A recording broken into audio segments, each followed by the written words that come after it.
Welcome to the Dire Wolf Show, where we believe that America is exceptional and that our constitutional rights should never be infringed. I am Dire Wolf. On our show, we bring you the truth and debunk fake news. If you love laughing at the insanity of the regressive left, sit back and relax. Boy, do I have a show for you.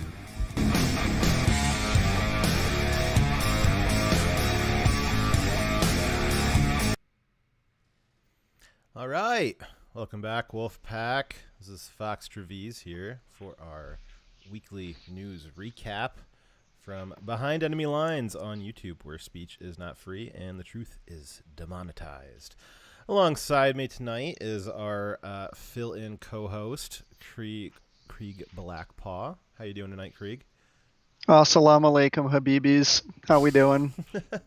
You just preparing for the inevitable collapse of what the Western society? I am ready to submit to our femboy fucking Shahs who will lead us to Allah. We do not condone that. You can follow at least me on Gitter, even though I don't post anything on there because I'm really bad at social media. Krieg is on Twitter still because he was not kicked off by Jack Dorsey. You know, I don't know. What are you doing? What did you do to not get kicked off by Jack Dorsey? I'm really not sure because I see some pretty heinous shit sometimes. I can't help it. I got kicked off Twitter last November because I said something about Iran, and it might have had something to do with I might have been supportive of a military policy of nuking Iran, I think is what the issue was, and Jack did not like that. Yeah. I repeatedly said that the tree of liberty needs watered with the blood of patriots and tyrants, and I'm surprised that didn't get me flagged. Well, you're definitely on a list. All right. So, as you guys know, normally Direwolf is here tonight, though he could not make it. I believe he'll be back next week. I'm not sure. Actually, I'm not sure if I'll be back next week. So we are just not doing a real great job at trying to get the show back on track after we both moved, but we're doing our best. Let's see here. But you can follow Direwolf on Twitter. He's also still on Twitter, he must be FBI. Like, there's no way Dire's not FBI because he's still on Twitter. That's how you know. If somebody's still on Twitter, they're FBI. Let's see here. Yeah. Let's see here. So, as always, we have a great show for you tonight. But first, we have to thank our sponsors. This show is only possible because of viewers like you. We would especially like to thank those of you who donate to us financially, including Kaylette, Ori Main, Nathan, Cameron, Tetris Freak, Slowpoke Garcia, Thundra Erican, who is a female, the White Lion, who's a lion, I'm told, and Timberwolf, who is a wolf. Money is not the only way you can give, though. We also appreciate you liking and subscribing to us on DLive, Twitch, and YouTube. And we also especially like when you share links to our channel on any social media that you happen to find yourself on, as we do not have an algorithm to do that for us, because YouTube hates politics. And also, we're going to be saying ivermectin a lot today, so that's definitely going to get us demonetized and deranked and everything. And actually, that's that I believe is our first story tonight, is ivermectin and Joe Rogan. So, you ready to go, Krieg? I'm ready to rock and roll, and I'm happy you said ivermectin first because I've been pronouncing it wrong the whole time. So, let's see here. All right, so our first story tonight is a Joe Rogan fact check. While it has been claimed that there is no ivermectin, like horse ivermectin, did Joe Rogan really take a bunch of horse pills? Or are the COVIDiots on Twitter, and I think COVIDiots is a term which very firmly applies to the left now, are the COVIDiots on Twitter and in the legacy media just a bunch of illiterate dullards, or did Joe really take horse pills? Yeah, big spoiler alert, yes. And I believe that's a yes to the media being dullards, because I set up that joke incorrectly. My bad. But yes, you are right. The legacy media and anyone wishing death on Joe Rogan on Twitter are a bunch of idiots. Let's take these headlines, for example. From Yahoo News, You are not a horse. Why is Joe Rogan taking animal dewormer ivermectin to treat COVID? From CNBC, Joe Rogan says he has COVID, and he took a widely discredited drug, ivermectin. Let's see here from The Hollywood Reporter. Joe Rogan says he tested positive for COVID-19 and takes an unproven horse dewormer. And that is fact check wrong, because ivermectin has been proven to be able to deworm horses. So that's actually an incorrect statement.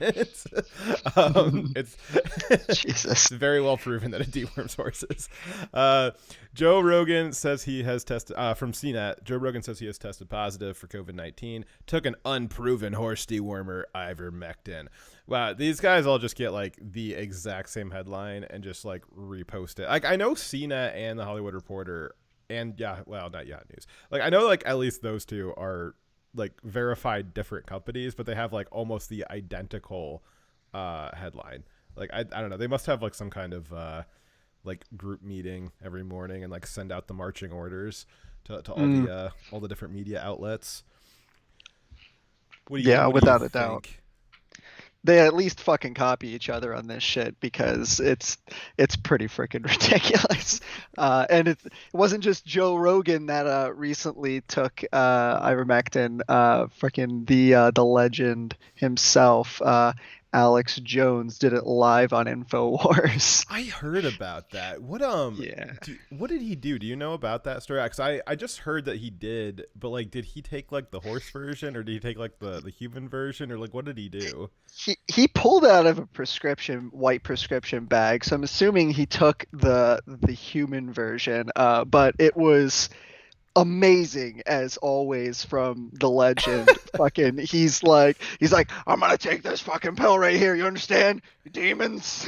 I was yes, early please. on I was too early on Alex Jones. I watched him like way too much before the 2016 election, and afterwards I was just so burnt out from politics after the election. I kind of stopped. I kind of fell off the train for him, but also I was like, oh man, like he's like pretty crazy, but like I don't know, it kind of seems real. And then the last year and a half has just been like everything he said in 2015 is just like clockwork happening.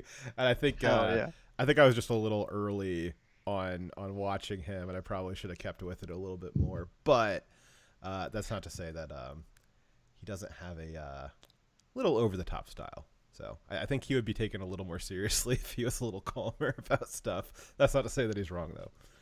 Well, I mean, he gets an audience, like, even though he's like completely deplatformed, and I'm, not just, Twitter, Facebook, YouTube, but also banks. So like somehow he still manages to draw quite the audience. So that is true. Yeah. Maybe Dyer and I need to take a note out of his book. So this dramatic outpouring of scientism about panic over horse dewormer was all started by this video that Joe Rogan released a few days ago. Let's watch. Hello, friends. So I got back from the road Saturday night, feeling very weary. I had a headache, and I just felt run down. And just to be cautious, I separated from my family, slept in a different part of the house, and throughout the night, I got fevers and sweats, and I knew what was going on. So I got up in the morning, got tested, and it turns out I got COVID. So we immediately threw the kitchen sink at it. All kinds of meds, monoclonal antibodies, ivermectin, Z-Pak, prednisone, everything. And I also got an NAD drip and a vitamin drip, and I did that 3 days in a row. And so here we are on Wednesday, and I feel great. I really only had one bad day. Sunday sucked, but Monday was better. Tuesday felt better than Monday, and today I feel good. Crazy times we're living in, but a wonderful, heartfelt thank you to modern medicine for pulling me out of this so quickly and easily, and my love to all of you. Thank you. All right. Hello. So, the key thing to that everyone seemed to latch onto there while he was listing off his many different pharmaceuticals that he was taking. The key thing everyone latched onto was ivermectin. And while it can be used for horses, I want to bring to you guys the page from nobelprize.org. And here is ivermectin winning the Nobel Prize in 2015 for its use in humans, not in horses. It can be used in horses, but it won the Nobel Prize for its use in humans. So, kind of case closed, right? It's used in humans. It won a fucking Nobel Prize for its use in humans. You know, I mean, you can use all kinds of stuff in horses. That doesn't mean that it's not for humans. And proving that we are criminally underpaid for our work. Watch us put in more effort than the entire staff at almost any legacy outlet combined. We're going to read through a little bit of the article from nobelprize.org to show you that ivermectin is a human drug. So the discoveries of ivermectin and artemisinin have fundamentally changed the treatment of parasitic diseases. Today, the ivermectin derivative ivermectin is used in all parts of the world that are plagued by parasitic diseases.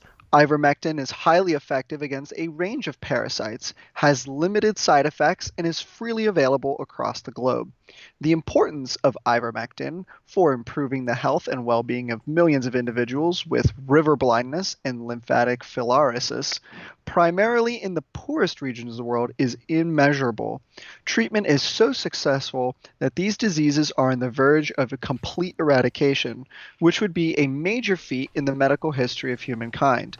Malaria infects those close to 200 million individuals yearly. Artemisinin is used in all malaria-ridden parts of the world. When used in combination therapy, it is estimated to reduce the mortality from malaria by more than 20%. Overall, and by more than 30% in children. For Africa alone, this means that more than 100,000 lives.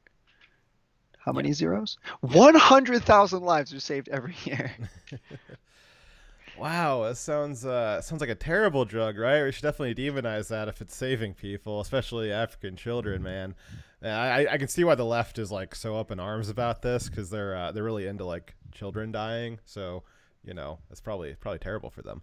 But no, I just wanted to bring this to you guys because just this outpouring of insanity that, oh, Joe Rogan's taking horse tranquilizer crap, you know, is like, you know, this is drugs for horses. You went to, you know, going to like the farm supply to go get his medicine. No, he did not do that. You can get ivermectin prescription. You can probably get it over the counter in some countries. I don't know about America. America doesn't really have a malaria problem. But it's a safe, low side effect drug. If you read through this article, it can be used as kind of a prophylactic. You don't really need to have malaria quite yet. You can use this to prevent malaria. There's a lot of uses for it and very little side effects for it. One of the other interesting things that I was reading through this article earlier too is that, funny enough, ivermectin is a modification of a different drug called avermectin. They're two separate molecules, right? So avermectin is used for deworming livestock, and ivermectin is used for humans and some other livestocks. Yes, horses are included with the ivermectin, but it was primarily formulated so that it could be used in humans, because the avermectin, which was widely used for livestock, wasn't suitable for human consumption, which is why they modified it to become ivermectin. So it's funny because the version of it that's used for animals or is designed for animals actually has a different name. And if the media had just read the article like we did, they probably reading is hard. Yeah, I know, right? It's that's why I said a bunch of illiterate dullards. And realistically, it's funny. I think I typed in ivermectin Nobel Prize into Google, and this was the first result. Was this this press release? Again, this is from nobelprizes.org. So if you want to go to read this article, it's nobelprize.org/prizes/medicine/2015/press release. It'll pull up this article for you. You can read all about how ivermectin was so revolutionary for human medicine that it got a Nobel Prize. not very many things get Nobel Prizes, maybe a few too many, but especially in the sciences, you got to work pretty hard. And so it's wild that 6 years later, you guys want to know what fake news is? Well, it's trying to pretend that ivermectin is only for horses, which is actually kind of dangerous because you had the FDA, which I need to see if I can find and pull up that tweet from them. But the FDA actually tweeted out, "You are not a horse. Don't take ivermectin." Yes. Oh my Which God. is really dangerous because people have prescriptions for ivermectin. It is an FDA approved drug for various applications. You can get a prescription for it if deemed appropriate. And for the FDA to tweet out, "Don't take ivermectin," is extremely dangerous because if you actually click on it, it'll take you to a link into a blog post that the FDA made. I'll pull this up here in a second. But the blog post explains that you can get ivermectin for your livestock, but you should only ever take ivermectin as a human that you received as a prescription, that it's FDA approved to take as a prescription, which is fine if you read through their blog. But if you just saw their tweet, that's really, really dangerous misinformation to be putting out there. And they're trying to say that we're putting out misinformation and that, Joe Rogan's putting out misinformation about taking it and all this stuff. And they just made up whole cloth that he was taking the horse version of it, which just, there was no evidence and there was no reason to believe that. They just absolutely made it up. And it spread so far and wide so fast that you have the FDA spreading out false information about a drug, telling people not to take a drug that they may have been prescribed. That's outrageous. Yeah, and I mean, and if you want proof that this is all really, really fishy and just complete freaking conspiracy levels of nonsense, because the simple fact is that what we just read through for you, ivermectin is not used to treat viral illnesses. It's used to treat parasitic illnesses. Am I correct? Yes. Yeah, so I mean, if COVID-19 is a virus, it's a SARS virus. So I mean, ivermectin wouldn't be used to treat that. So you could very easily, as the FDA or any of these other news sources say, they're using this medication that is Nobel Prize, used for humans, not for its intended use. That's it. But they're not. Instead, they're jumping to this it's horse medication because they're trying to scare people away from using it. It's like it's pure propaganda. It's none of it makes sense because they're lying when they don't need to, like for an added effect or something. It's very weird. Yes. And I realize I'm not sharing my screen with you, am I? Nope. That's fine. You should have said something. You missed. You probably thought it was weird when we were watching the Joe Rogan clip and you couldn't hear it. Let me fix that for you here. Okay, so I did find this tweet here. So this is from at US_FDA. This is from the FDA. "You are not a horse. You are not a cow. Seriously, y'all, stop it." And this is why you shouldn't use ivermectin. But again, this is kind of dangerous that like the FDA is kind of playing into this kind of viral meme of it being horse medicine when ivermectin has an obvious human use case. And sorry, I meant to respond a little bit more to what you were saying about it being an antiviral or not being an antiviral, but I was looking for this tweet here. But give me just a second here. There we go. It actually, they're investigating it now for antiviral properties. It does a lot to calm down inflammation, which right now that's kind of the working theory for why it might be a candidate treatment for COVID, is because COVID creates this cytochrome storm, which causes a massive amount of inflammation in your lungs, and like that's what ends up killing people. So if you can get ahead of that with something that's an extreme anti-inflammatory, you might be able to head it off at the pass and be in a much more survivable state without COVID causing this massive inflammation. So now has it been properly gone through the peer review studies to like prove that it's an inflammation reducer? I'm not sure about that. But again, what doctors are allowed to do and what doctors have been doing is they will prescribe off-label, and what that basically means is that enough doctors have kind of seen, oh, I'm going to try this medicine because it's generally non-toxic in properly prescribed doses, which ivermectin is not. Ivermectin is not a toxic substance. Everything is if you take too much of it, right? So it's more of about a matter of dosage. Because ivermectin is taken so widely all over the world, it's very well known what the safe dosage level is. And so what doctors have been seeing is, oh, well, you know what? Ivermectin seems to reduce inflammation, and it doesn't really do any harm if it's prescribed at the correct doses. So maybe we'll just give it a try. That's what happens when a doctor prescribes off-label. And you get enough doctors prescribing off-label, they can kind of build a pseudo study. It's not a proper study. It's not a peer-reviewed study, but it's kind of a pseudo study as to, does this medicine kind of work for a plausible treatment for this disease? And again, I'm not a scientist, not a doctor, but there are a lot of doctors looking at other patients, other doctors prescribing this off-label, and they are seeing reason to prescribe it to their patients as well. Now, again, FDA-approved drug, not toxic in proper doses, well-understood drug, and you've got doctors prescribing it to people. Joe Rogan probably had his doctor prescribe it to him.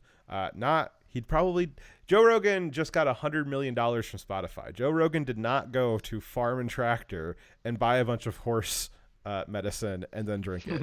You can be sure of that. So it's really irresponsible for the FDA to put out a statement like this, like trying to build up with the meme, be part of the cool kids table, all that sort of stuff. Anytime you've got the government bureaucracies trying to get in on a leftist viral meme, that's kind of scary. That's kind of scary. Yeah, especially when, following the common trend here. Okay, so I can't medically choose on my own and with the advice of my doctor to not get the vaccine.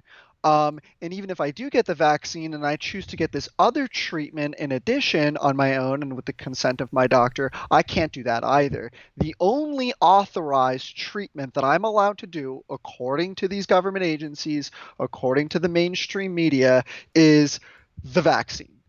That's literally it. I mean, and seriously, folks, what does that tell you? I mean, I don't need to spell it out for you, but clearly there's something going on here. And it probably has something to do with the fact that the head of the FDA became the head of Pfizer in 2019. Just saying. But yeah, anyway. It's so weird how the CEOs of major economic sectors suddenly become the heads of bureaucracies that regulate those financial sectors. That's interesting. Did you hear about the twice daily COVID pill from Pfizer? Yep. Yeah, we didn't do a lot of research on this for the show, but just kind of off the top of my head. So it was announced earlier this week that Pfizer is doing clinical trials on a twice daily pill that would kind of act as a prophylactic for COVID. Now, what I think it is it's probably just an antiviral. They have this for HIV now, where you can take a daily pill to prevent contracting HIV, right? So they have the kind of chemistry, medical technology now to create these pills that give you a way of kind of immunity or pseudo immunity against some kind of virus, right? Because viruses are notoriously tricky for medicine to handle, right? If it's a bacteria, you can use antibiotics, right? That's well understood, and it's easy, it works, it's great. There's not the equivalent of antibiotics for viruses, not really, not yet. The drugs for HIV went a long way into researching that, and the pill that Pfizer has developed for COVID, quote unquote, I believe is probably a an extension of that HIV technology where it's an antiviral for COVID. The problem is that you have to continuously be taking these pills, otherwise you break your immunity. So right. I guess, are we going to be taking the COVID pill every day for forever? Take twice daily orally. Yeah. Or anally, likely to happen in the future. Yeah, well, that's probably the HIV pill. Now, what's interesting here is, just kind of as somebody who's interested in science and technology, I actually kind of see this as an interesting possible win for humanity.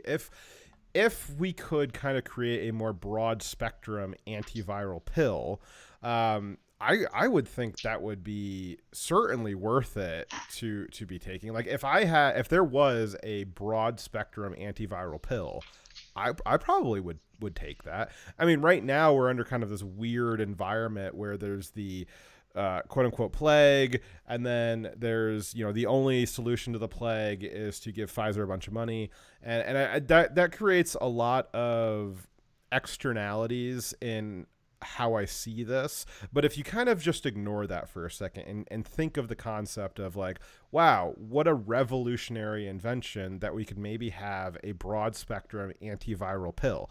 It would take care of the common cold and all kinds of different stuff, all with a daily pill. That would be interesting if we weren't in the middle of a pandemic and that was a Pfizer announcement that they had just created the panacea, the universal broad spectrum, anti all diseases or most diseases. That would be really cool. I think a lot of people would be really interested in that, and this would have been received much better. But because this happened and is specifically targeted towards the tyranny plague, it's got this kind of stink on it where it's like, okay, well, what are you really trying to do here? What are you really pushing on me? But again, I think maybe if we get down the road a few years here and they can kind of continue moving forward with this antiviral technology, I think that's definitely a good step forward for humanity, just from a health perspective. Now, is submitting to medical tyranny by the state and corporation, is that going to be a positive step for humanity? I don't think so. Maybe if you're Hitler. Maybe. But okay, you don't want to say ivermectin, but you'll say fucking Hitler. Thanks, Krieg. And we're off now. No, but you know what I'm saying? We're like, okay, like if you just look at it from like medical technology, like, wow, that's really cool. That's great. That's awesome. But it's just got this context that's in right now where it is this, the excuse for tyranny right now is the plague. So everything that's associated with that is suspect. Yeah. I, for one, feel like we're already not really setting a great precedent anyway, because not only are we under the boot of the tyranny virus, but we've also, everyone seemed to stop talking about monopolies, and in this case, a duopoly, because the government is allowing basically the one product that everybody is forced to be used to only be provided through two companies, and there's no real pathway to any real competition there. So Johnson and Johnson kind of fucked themselves too. What's the government care about monopolies when they're a lucrative merger with them? Yeah, exactly. When the government just becomes the fucking companies that are forcibly selling you this the only solution to your ailments. You think about like the last decade for the pharmaceutical companies, it's actually insane how quickly stuff has changed. You went from just even 10, 11 years ago, I'm not positive when exactly Obamacare went through, but let's go with about 10 years ago. You had your regular medical insurance plans. Pfizer was pumping out the most addictive, I think was it Pfizer? I don't know. Somebody was pumping out the most addictive opioids known to man and getting all of middle America hooked on them. But beyond that, they really, they had to wait for people to get sick. And, there was a lot of discussion and conspiracy theory and, some of it probably true about having sick care rather than health care. But, the pharmaceutical companies had to like actually do their work to get stuff going through. Then you had Obamacare go through, and they basically had the government essentially take over the insurance industry, artificially pegged prices as high as they would go. Then all of a sudden, the pharmaceutical companies are getting 2, 3, 4, 10x returns on the same drugs that they had last year. But now the medical insurance, by mandate of the government, is paying so much more for it. That's why you saw stuff like epinephrine and insulin shoot through the roof. EpiPens went from like a couple of dollars to like hundreds of dollars. Like I think the one calculation was that it was like $5 or $6 for a standard EpiPen in like the mid 2000s, and then after, like, I think by 2016, right before Trump got in, it was up to like $780. It was just absolutely off the charts.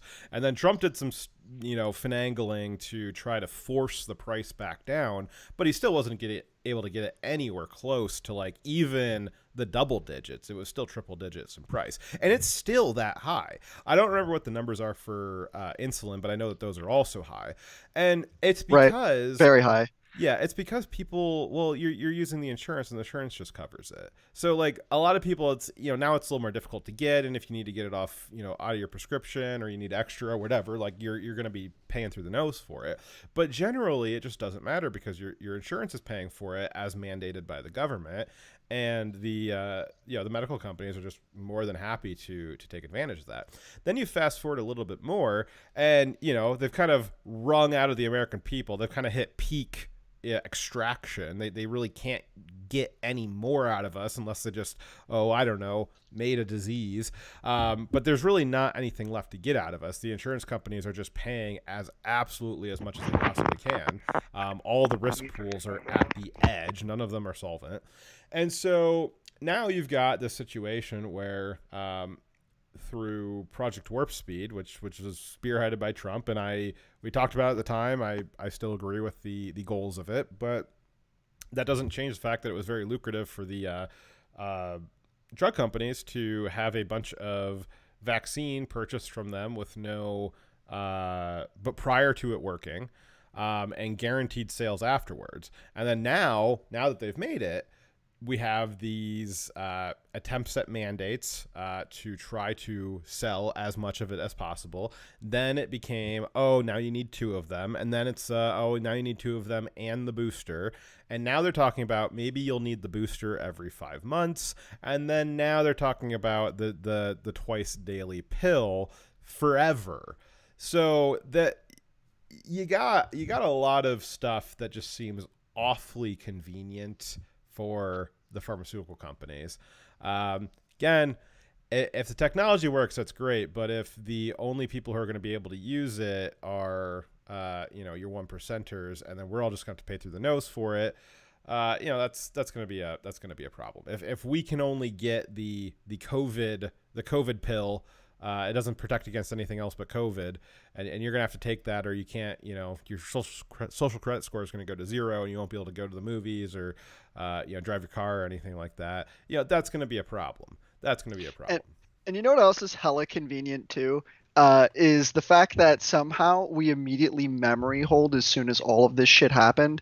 The like very long and drawn out and quite frankly like righteous campaign that the left was wielding about trying to go after the pharmaceutical companies for making insulin and EpiPens so expensive, and how they were absolutely screaming about it for years and how ridiculous it was. And, because they wanted healthcare for all, or Medicare for all. And some people on the right were defending it, but a lot of people were saying, yeah, we probably should do something about this. And that all just went away. You don't hear those arguments anymore. And it's very bizarre, but it just goes to show like how quickly the left will change tunes to whatever the cultural institutions direct them to, because now we have to those same companies that were charging such ridiculous rates, the same industry, we are writing a blank check for a medical treatment that everybody will forcibly have to eventually take, and uh, and is widely lauded as the only available treatment, not ivermectin, not vitamin D and zinc, which is proven to be very effective, not just eating healthy and living a healthy lifestyle, which is saved most people. Gotta love those pictures on Twitter of the healthy 18-year-old who is also 450 pounds, who is suffering horribly from COVID-19. But I don't know. It's wild how quickly shit like that gets memory hold today on the internet, that people forget that the whole campaign that the left was going on for the prices of EpiPens and Yeah, and insulin. Totally agree. So now I want to run a little. I want to have a little rant here. I want to try run a little contrary into what people are saying about this, because everybody's either Joe Man good or they're Joe Man bad. I'm going to take kind of a middle position where Joe's, he's pretty good. He's got some problems here, though. I want to try and rant about those a little bit here, because I think that the extremist position of he's taking horse dewormer versus the extremist position of like he's absolutely correct about everything, those both gotta go here. So the part about the Joe Rogan story that I didn't like is that Joe's been very skeptical of the vaccine, but as soon as he got sick, he spent probably a couple tens of thousands of dollars on all the treatments that he listed. If you got COVID, first off, good luck getting a rapid test, right? Joe said that he got a test in the morning and he found out immediately that he had COVID. Yeah, he took a rapid test. Good fucking luck trying to find a rapid test. In my area, I live within a couple of hours from 4 or 5 major cities, and I could not find rapid testing anywhere, like even recently. I think I'd have to drive 500 to 600 miles to find a rapid test in my area, which is just crazy. Now, I can very easily and for free get the slower tests that take a day or two to come back, and that's fine. But by that time, maybe COVID's kind of gotten its hooks in you, and there's not enough time to do some of these more early stage therapeutics that Joe was able to do. So that's just first off. You're probably not going to be able to get a rapid test the way that Joe did, unless you're a 1%er. Second, once you do get COVID, good fucking luck getting Regeneron and monoclonal antibodies. Good luck getting that, and good luck getting a vitamin drip. Good luck getting your doctor to prescribe ivermectin after the FDA just said don't treat it. Because the reason why you should have, good luck trying to get any of that stuff, because you're not going to get it. You're just not going to get it unless you're going to pay through the nose for it, is because you don't have the doctors that Joe has. So, and you know what? Good for Joe. He's super goddamn rich, and that's great for him. He's certainly worked hard for it, and I by no means am saying he doesn't deserve that. I just think it's important for everybody who's watching and listening to him to realize he has access to a significantly different class of resources than most of his listeners have.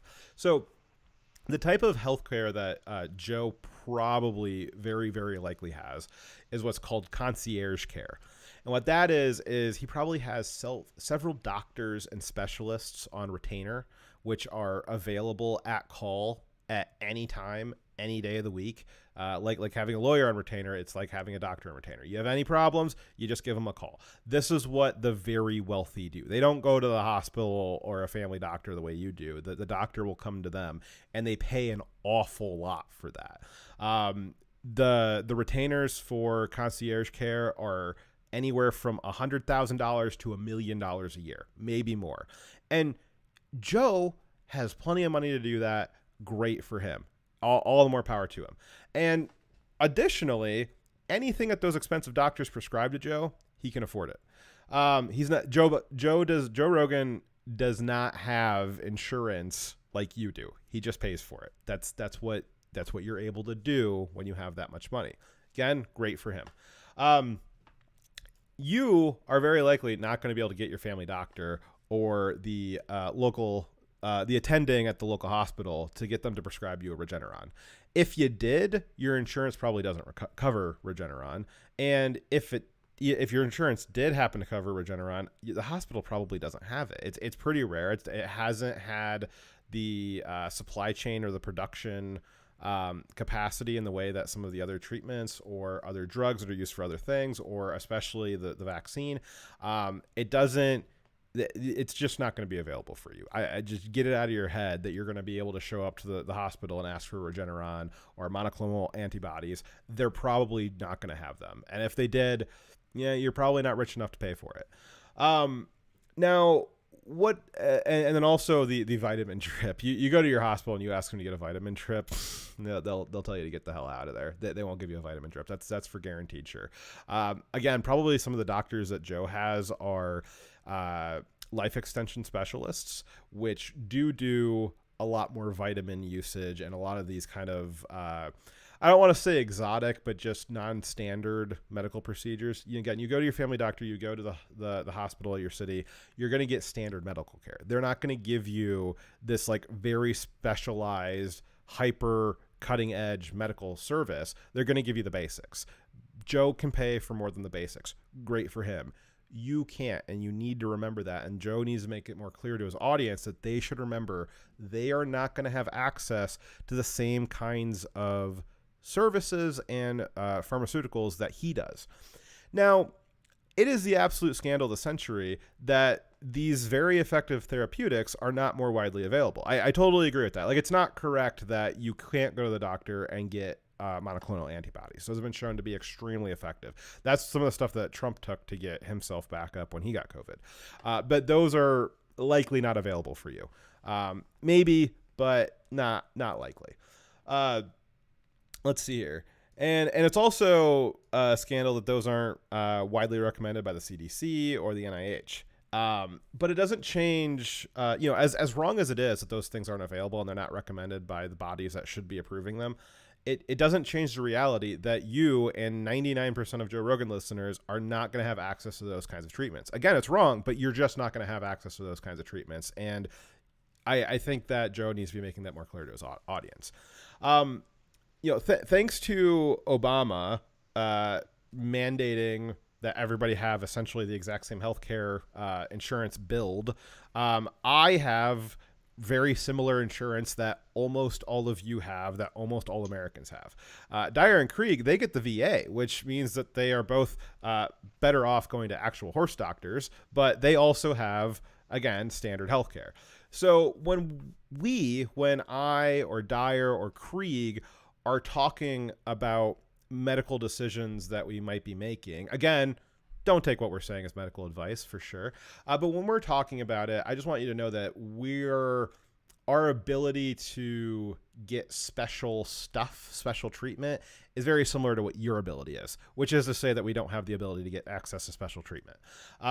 So it's a little bit different when I'm talking about decisions I've made, because I'm making those decisions with the same capabilities and capacities as many of you are. And again, Krieg and Dyer, you guys would be much better off just going to a vet than the VA. I'm sure Dyer would have a lot to say about that if he was here. Let's see here. So and I wanted you guys to remember that when I'm talking about the precautions that I am or I'm not taking, it's with the knowledge that I don't have $100 million to spend on extraordinary healthcare measures and a fleet of specialists, and I don't have a fleet of specialists on speed dial if I get sick. If I get sick, my access to healthcare is basically the same as yours. And Dyer and Krieg's access to healthcare through the VA is basically the same as your dog might have. Just say, not the best. So I do find it very irresponsible for Joe to not to make that a little bit more clear. I know he's said multiple times, do not take medical advice from him. So he's been very, very clear on that. But he should have been more clear on the fact that the alternative treatments that he's been discussing on his show, that he has announced that he was taking, that a lot of those are extraordinarily expensive and they're extraordinarily unavailable. So if you're not getting the vaccine because you're young and healthy and you've looked at the CDC data for your demographic, as I have, and you've made a decision based on that data and that demographic data, great. That's what you should be looking at. If you're making a decision about the vaccine, about whether or not to get it, because you think that if you get sick, you'll be able to walk into the local hospital and get yourself a bag of Regeneron and a vitamin drip, unless you've already talked to your doctor about that, and that's what they've said the game plan is. If you've decided that you're not going to get the vaccine because you think you can just walk into the hospital and ask them to give you Regeneron or ask them to give you monoclonal antibodies, you need to get that out of your head right now. Highly likely, unless you've already pre-planned that with your doctor, you're not going to have access to those things. Again, they're just not widely available. They're in a short supply. They're very expensive. And so unless you're going to be paying thousands, tens of thousands of dollars for it, you really need to get out of your head that you're going to be able to take some of these alternative therapeutics if you get sick. So if you are not getting the vaccine because you think you can do what Joe Rogan did, you really, really need to get that out of your head, and you really need to get that out of your risk calculation. The only thing that should be in your risk calculation is whether or not your demographic, as per CDC data, if you feel like your risk tolerance is fine for that. But again, if you think that, oh, I'm not going to get vaccine, I'll just go get Regeneron, they're not going to give it to you. They are not going to give it to you. So just get that out of your head right now if that's part of your risk calculation. And I think Joe needs to make that more clear. I think my biggest disappointment with the Joe Rogan thing is that he didn't try to cure himself with elk venison and DMT. Because that probably would have been really, really freaking awesome if he just gets onto the video and instead of telling everybody he took ivermectin, he's like, the machine elves told me I need more DMT. And he fucking just blazes it right fucking there, and he's like, I'm cured. I think Alex Jones would have to get him the Clockwork Elves, right? Joe didn't see the Clockwork Elves. That was Alex who saw that, right? No. So Jones never did DMT because people who do DMT see Clockwork Elves. I know. And Jones was like, he said like, that stuff kind of blows the door open in your mind, and he said his door is already so wide open. He's scared that if he took anything, it would just completely blow up the hinges. He's like, I would never be able to shut that door again. And then he follows that up with, I'm kind of retarded.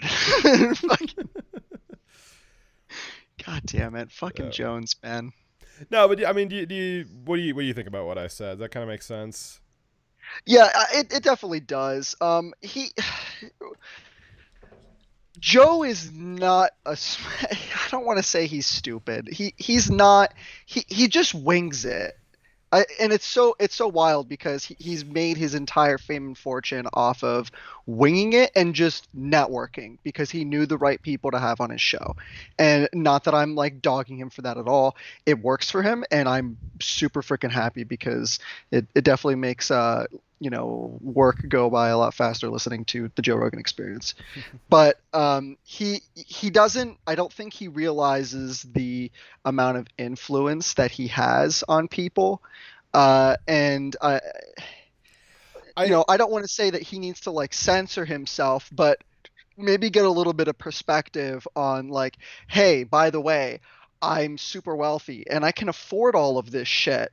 And the other part of that too, that I just kind of wanted to add to what you were saying as well, is that I thought it was a little bit interesting that he said in the video, I had one bad day, and that was Sunday. And that one bad day was enough for him to say, give me the whole fucking cocktail. Goddamn everything. Everything you can that, has been tried and not tried for COVID, which it was a whole bunch of stuff, right? It wasn't just the ivermectin. Yeah. And it's like, what would have been far more self-sacrificing and useful to the public is I'm going to try one thing and see how it goes. These things that we're told not to do, you know, like the ivermectin, you know, I'm going to try ivermectin today and give it, maybe a day or two and see how it goes. Like, I don't know. Well, Is I that asking think too much? Maybe, but I think what he should have done, I think what he could have done a couple of weeks ago is said, "Hey, I I want you guys to understand that," and he could have even had like maybe one of his doctors on the show, right? I'm going to sit right. down with my That would be doctor on dope. the show for an hour, and he's going to explain to you what our game plan is if I get sick. And I want you guys to know that I have a lot of money and I'm very lucky to have access to all of these things. And this is what we're going to do if I get sick. But I want you to understand what the cost of that is. And they could go through the cost of what it is that they're going to do. His doctor could go through what, is this stuff covered on standard insurance plans? Is this something that you should expect to get? And then when he got sick, he could have said, hey, just to let you guys know, we're initiating that plan I told you about a long time ago. But you also know that if you get sick, you aren't going to have access to the same healthcare. And that's unfortunate, but it's just true. And that would have been a much more responsible way to go about it, because everybody watching Joe Rogan, they could have said, oh, well, I should probably take that into account with my risk calculation, that if I get sick, I don't have this much money to do all these things. So it might just be worth it to take the vaccine. And that would have been a much more responsible way to go about doing it. I think his audience would have learned a lot more from it. And I think that maybe he might have been able to avoid some of the flack that he got. But it's just now because nobody knows what nuance is. Now we've got the FDA saying don't take ivermectin, which is Ugh. just all nuance goes out the window. A And fucking drug they approved, Yeah. And it's just like fucking defund the goddamn FDA. Seriously, like these people are so fucking political. Make fucking Nancy Pelosi look like the fucking Pope. Like it's ridiculous. Yeah. Alrighty. Well, let's move on to our next story here. As we are way behind already, which is just great. As you guys know, this 2-hour show just always takes 4 hours, so we're trying not to do that today, though. I am mostly sorry. This is 100% Week's fault. All right. So I don't know if you guys remember, but there was an incident that happened in I think it was Portland, right? No, it was L.A. It was L.A. A couple of months ago. It was at a place called the Wee Spa. And you may have remembered a video of a mother who was very upset that in the women's changing room, she and her daughter were in at Wee Spa. A man with a fully intact man was walking around naked there. And she did not like that. Also, it did not help that the man walking around was a little excited about what he was seeing, and it showed. So she went out to the staff at Wee Spa, her and several other females who had experienced that, unfortunately, and were very upset about it. And Wee Spa basically said, oh, we can't really do anything about it. It's, sexual orientation. And she's like, I don't care what the orientation is. Like, this is a man. He's got a penis, right? Which is funny because they didn't understand, sexual orientation and your gender identity, those are different things. But they don't know that. That's what I love about the left is they're playing with the language so much that like sometimes they'll go back to the traditional definitions of things just to like own the cons, and it's like it's just impossible to talk to them. But she rightfully pointed out that I don't care what his orientation is. He's got a boner in the women's locker room, and my daughter's here, and that's not okay. Obviously, the left attacked her and tried to smear her and said that she was transphobe and all that stuff, and it was a big viral moment. Well, we have an update to that story today.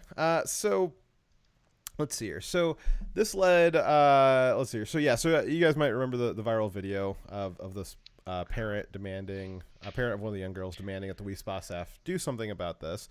And they said that, well, California law said that they couldn't prevent a man who claims that he's entering that he claims is a woman California law says that they can't prevent a man who claims that he's a woman from entering the women's locker room. This led to an Antifa riot next to the We Spa for months because, nobody has to go to their jobs anymore because Biden's just paying them. Let's see here. So the update that we have for you tonight, though, is that it turns out that the male in question is actually a sexual offender. Does this surprise you at all, Krieg? God, it's disgusting and it's horrible, but fuck, it's just every time. Every fucking time, man, they do this shit. They riot about something. And guess what? It wasn't hands up, don't shoot. He never fucking put his hands up. Oh, guess what? He was a sexual predator and had nothing to do, not even with just his orientation, but his whole fucking issue probably wasn't even so much of his preferred gender. It's that he was walking around with a full fucking boner. Jesus Christ. Yeah, so what is wrong with people? So not only is he a registered sex offender, he actually specifically has a history of exposing himself to women in women's locker rooms. Law enforcement, internal communications that have been reviewed by Sunshine Laws have shown that law enforcement of LA is aware of him, and they know that he is using California's law to his effect, to his advantage to do this. He doesn't actually identify. He has really no intention of being a woman other than being able to use that to get away with going into women's locker rooms and doing this. And law enforcement is aware of that ruse, which is funny because that's exactly what the right said would happen if you guys made these laws, that they would be used by perverts to do perverted things. And here we go. So surprise. Such surprises. The We Spa incident is his fifth charge for indecent exposure. And a lot of those are to minors as well. So in a fair world, he would have been arrested and put in jail a long time ago. But for some reason, I guess if you just identify as a woman, you're all good now. The other thing that's funny is that there is just, name me a pedophile that Antifa won't riot to protect. or the left in general will just freak out. Oh, we have to protect the rights of the man who walked around with a full freaking hard on in front of children. Yeah, Jesus Christ. It's like I'm remembering the Kyle Rittenhouse, that guy. But he just, not that it was at random, but you just pick out any three people in an Antifa riot, and two of them are sexual predators. One of them's a pedophile. Yes. And the third one was a wife beater. I just you gotta, man. Antifa is they're a rare breed there. But yeah, just not surprised that this is what it was. This is also very similar to that other case of the. Again, man pretending that he was a woman, forcing spa clinics to wax his balls, basically. You remember that one? No, I don't remember that one. I can't remember what his name was that he used. But he was like a big fat guy. And it turned out that he basically sued a waxing studio because they wouldn't wax his balls. And he's like, well, I'm a woman. They're not really balls. And they're like, yeah, but they're balls and we can't wax them. And so he sued them. And he actually had a string of lawsuits against a bunch of different salons for the exact same thing. And it actually also turned out that he was a pedophile and was messing around with kids. So I have such a good complimentary story that I am not at liberty to talk about, and it makes me sad. Well, then we will. If you don't have any other comments, then we can move on to the next story. Sounds good. All right. So, but yeah, we just wanted to bring you that update that not every time, but just basically every time that every fucking time, it's dude. Every time. They're always a pedophile. Yeah. Okay. All right. So next story is the Supreme Court will let stand the Texas ban on most abortions after the 6 weeks of pregnancy. So there's been I don't think that there was any controversy on the story this week. Was there, Krieg? Was there controversy with this story?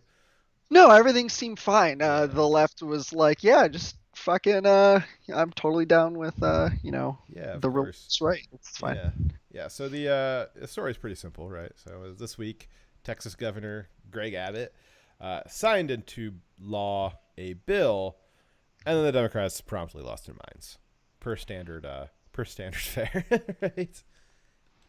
Yeah, pretty much. So basically just a regular week. Yep.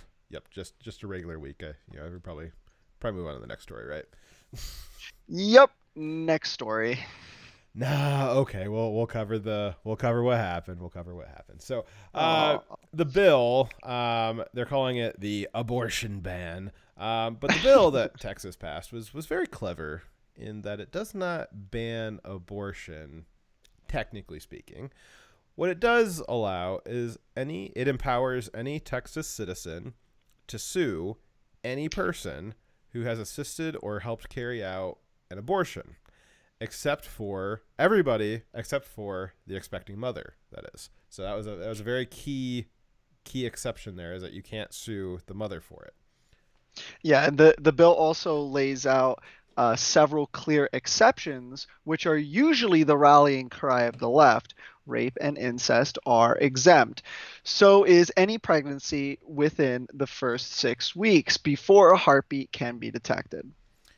Yeah, so normally the left will say, oh, well, what about rape and incest? And Crowder actually has a pretty good counter to that, where he's saying, okay, if we did make an exception for rape and incest, like, then would you be okay with restrictions? And they'll say no. And he says, okay, well, why are you caring about, why did you ask me about rape and incest? He's like, it's not a deciding factor for you. Why do you care? Why are you asking about that?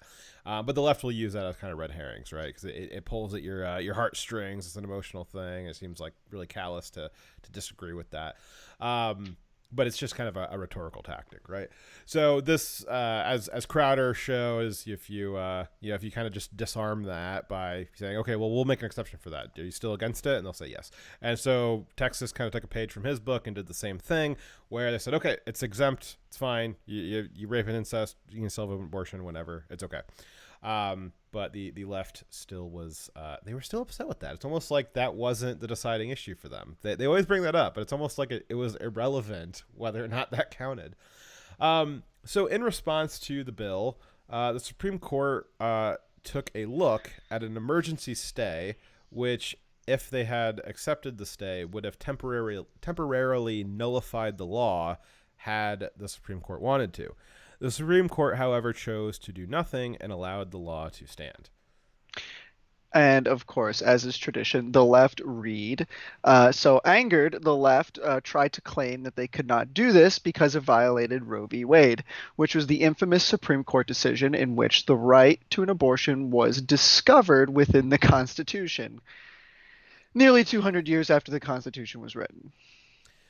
Now, we're not going to discuss all of the constitutionality of it one way or the other. The constitutionality of abortion has been discussed ad nauseum for like 50 years by much smarter constitutional scholars than we. And realistically, all the arguments boil down to just two very simple facts. The Supreme Court does not make laws. They're not the legislative branch. And Roe v. Wade, which is often cited with their decision, it's often cited as if it's a law. It's discussed as if it's a law. The Democrats say that Roe v. Wade is the law of the land, but it's not. It's a court decision. The Supreme Court's not capable of creating law. They can review law, but they can't create law.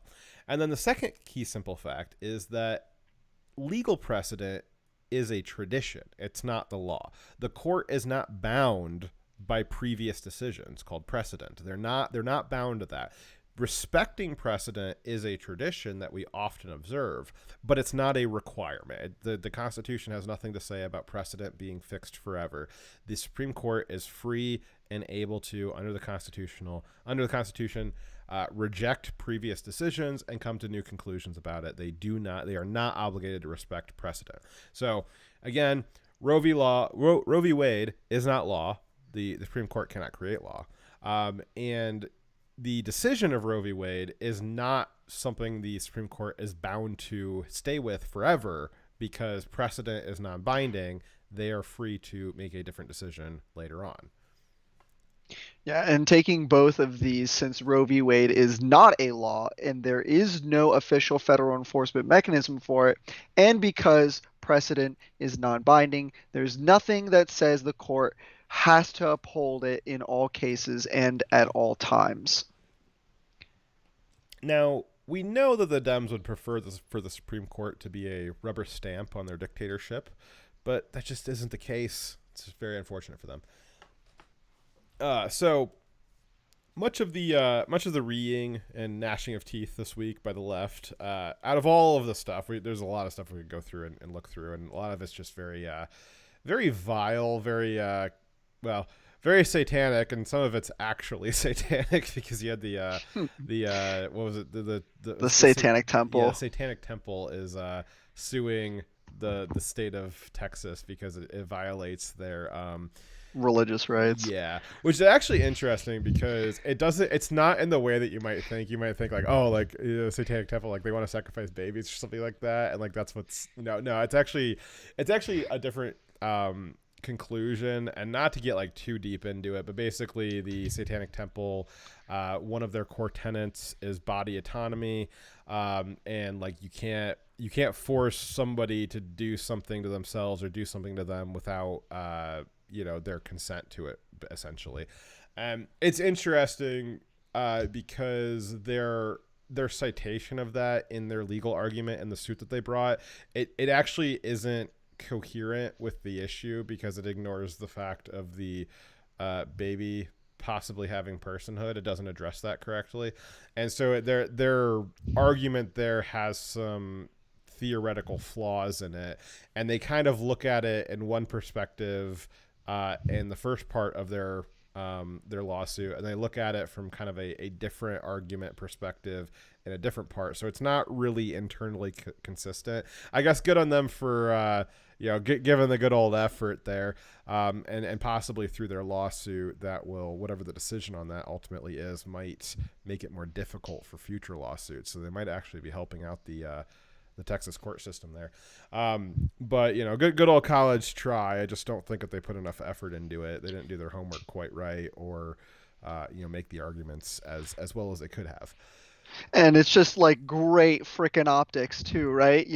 Gotta love it. It's like there's no better way at convincing the religious pro-lifer right that hey, this is definitely not a satanic conspiracy, even though one of the primary motivating people behind all of this trying to get this overturned are literally the Satanic Temple. So yeah, I think that they're like, I think it's like the Satanic Temple because it's like a troll kind of a thing. I think their ideals are more it like is neo-modern enlightenment, which I don't know. I think it's more like it's like a twist. It's like a trolley form of humanism, I think. But I don't know.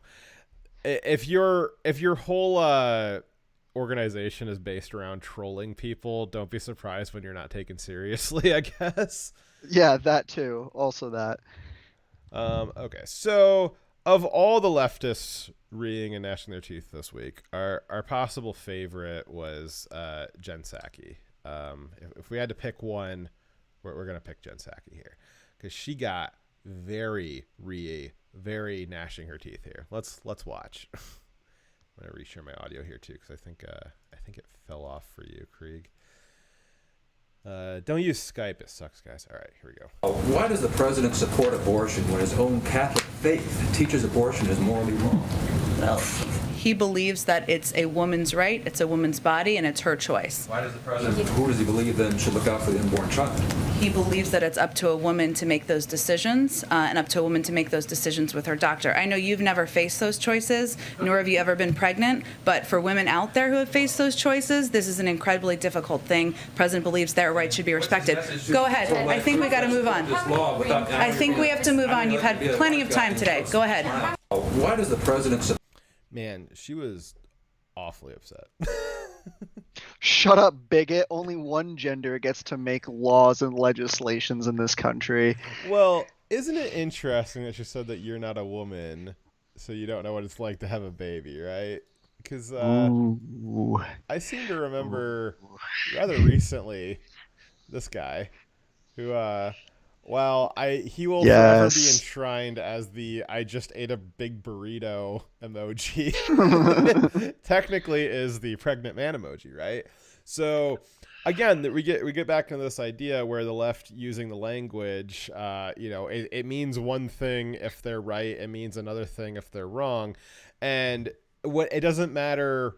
They will switch the definition on a dime just to make sure that they're always right. So normally, very recently, it has been very standard leftist fare to say, well, men can get pregnant too, men can get periods too. And even so much so that there's the pregnant man emoji now, right? You had recently last year, there was articles about, the first man to get pregnant and stuff. And it was biological female, and they got pregnant as biological females do. It wasn't a man. Never was a biological man, because there has never been a pregnant man, because men do not have uteruses. And to the best of my knowledge, we have not had any kind of uterus transplantation into a man yet. And so men have not, probably won't ever get pregnant. But that's consistent with what we believe, right? But that's not what the left believes. The left says men can get pregnant too. And even so much so that they've got the emoji for it. But as soon as a man starts talking about pregnancy to Jen Psaki, all of a sudden she is a gender essentialist, biological. She's a TERF. Yeah, she's a TERF, trans-exclusionary feminist there. And all of a sudden she turns on a dime and says, men can't get pregnant. You're not allowed to talk about this. God, I'm hoping Antifa starts fucking rioting at her fucking place so that we can find out she's a pedophile too. That would be the find of the century here. So that's not the only one we had, though. We did have another example that I found very interesting. Go ahead, Krieg. Yeah, we also had an excerpt from the Associated Press. The Texas law signed by Republican Greg Abbott in May prohibits abortions once medical professionals can detect cardiac activity, usually around 6 weeks and before many women know they're pregnant. So this is kind of funny, because the AP is supposed to be like straight news. It's the news wire. It's not supposed to be opinion or editorialization. It's just supposed to be fact line news that other news sources can use as a basis point for writing their stories and adding in a little more flavor, a little more editorialization, a little more opinion. The AP is not supposed to be adding opinions, but the AP saying before many women know they are pregnant, that's an opinion. They don't have citations or surveys for that opinion. And if you just think about it for a second, it doesn't actually make a lot of sense. Now, I'm not a woman, and I don't believe that men can get periods, so I've never had to worry about it. But I have been reliably informed by a woman that women do get periods about every 4 weeks. And that when they get pregnant, the period stops. So it really seems improbable that a woman would be able to get to 6 weeks of pregnancy and not realize that they had missed at least one period. And, I don't want you to take my word from it, because I'm a man. I don't really know about how that stuff works. Seems kind of icky. But either way, Dyer and I, earlier today, we did interview somebody who is a woman, which would be his wife. And I know so that might be a shock to some of you guys, but Dyer is married to a woman. It's crazy. And after having been pregnant 3 times, Dyer's wife said that it is her opinion that it would be impossible. She used the word impossible very emphatically too. It would be impossible to not know that you're pregnant after having gone without a period for 6 weeks. She said that would be absolutely obvious to any woman. So this opinion that the AP has, I think that maybe very few women wouldn't make that connection, but most women would. And that's my opinion. but I think it's supported by logic and reasoning. Again, I've not conducted a survey, but I'm also not the AP. And so I think it's a little irresponsible for the AP to be editorializing something when that's not what they're supposed to be doing. The AP is supposed to be straight up facts, nothing else. And you're not going to find a survey of, because it doesn't exist. There is no data on it. You're not going to find a survey that most women don't know that they're pregnant by week 6. That most women do. Most women do. There might be a few that don't, but most women do. And, they could have solved this by providing citations and numbers, but they didn't, because that's not what the left is about. And the AP is obvious, got a really hard left-leaning bias. And so, again, anything goes when you're on the left. It doesn't need to be sourced or reasoned or anything. Just they'll say it and it becomes true. The AP is a excellent laundering vehicle for leftist opinions.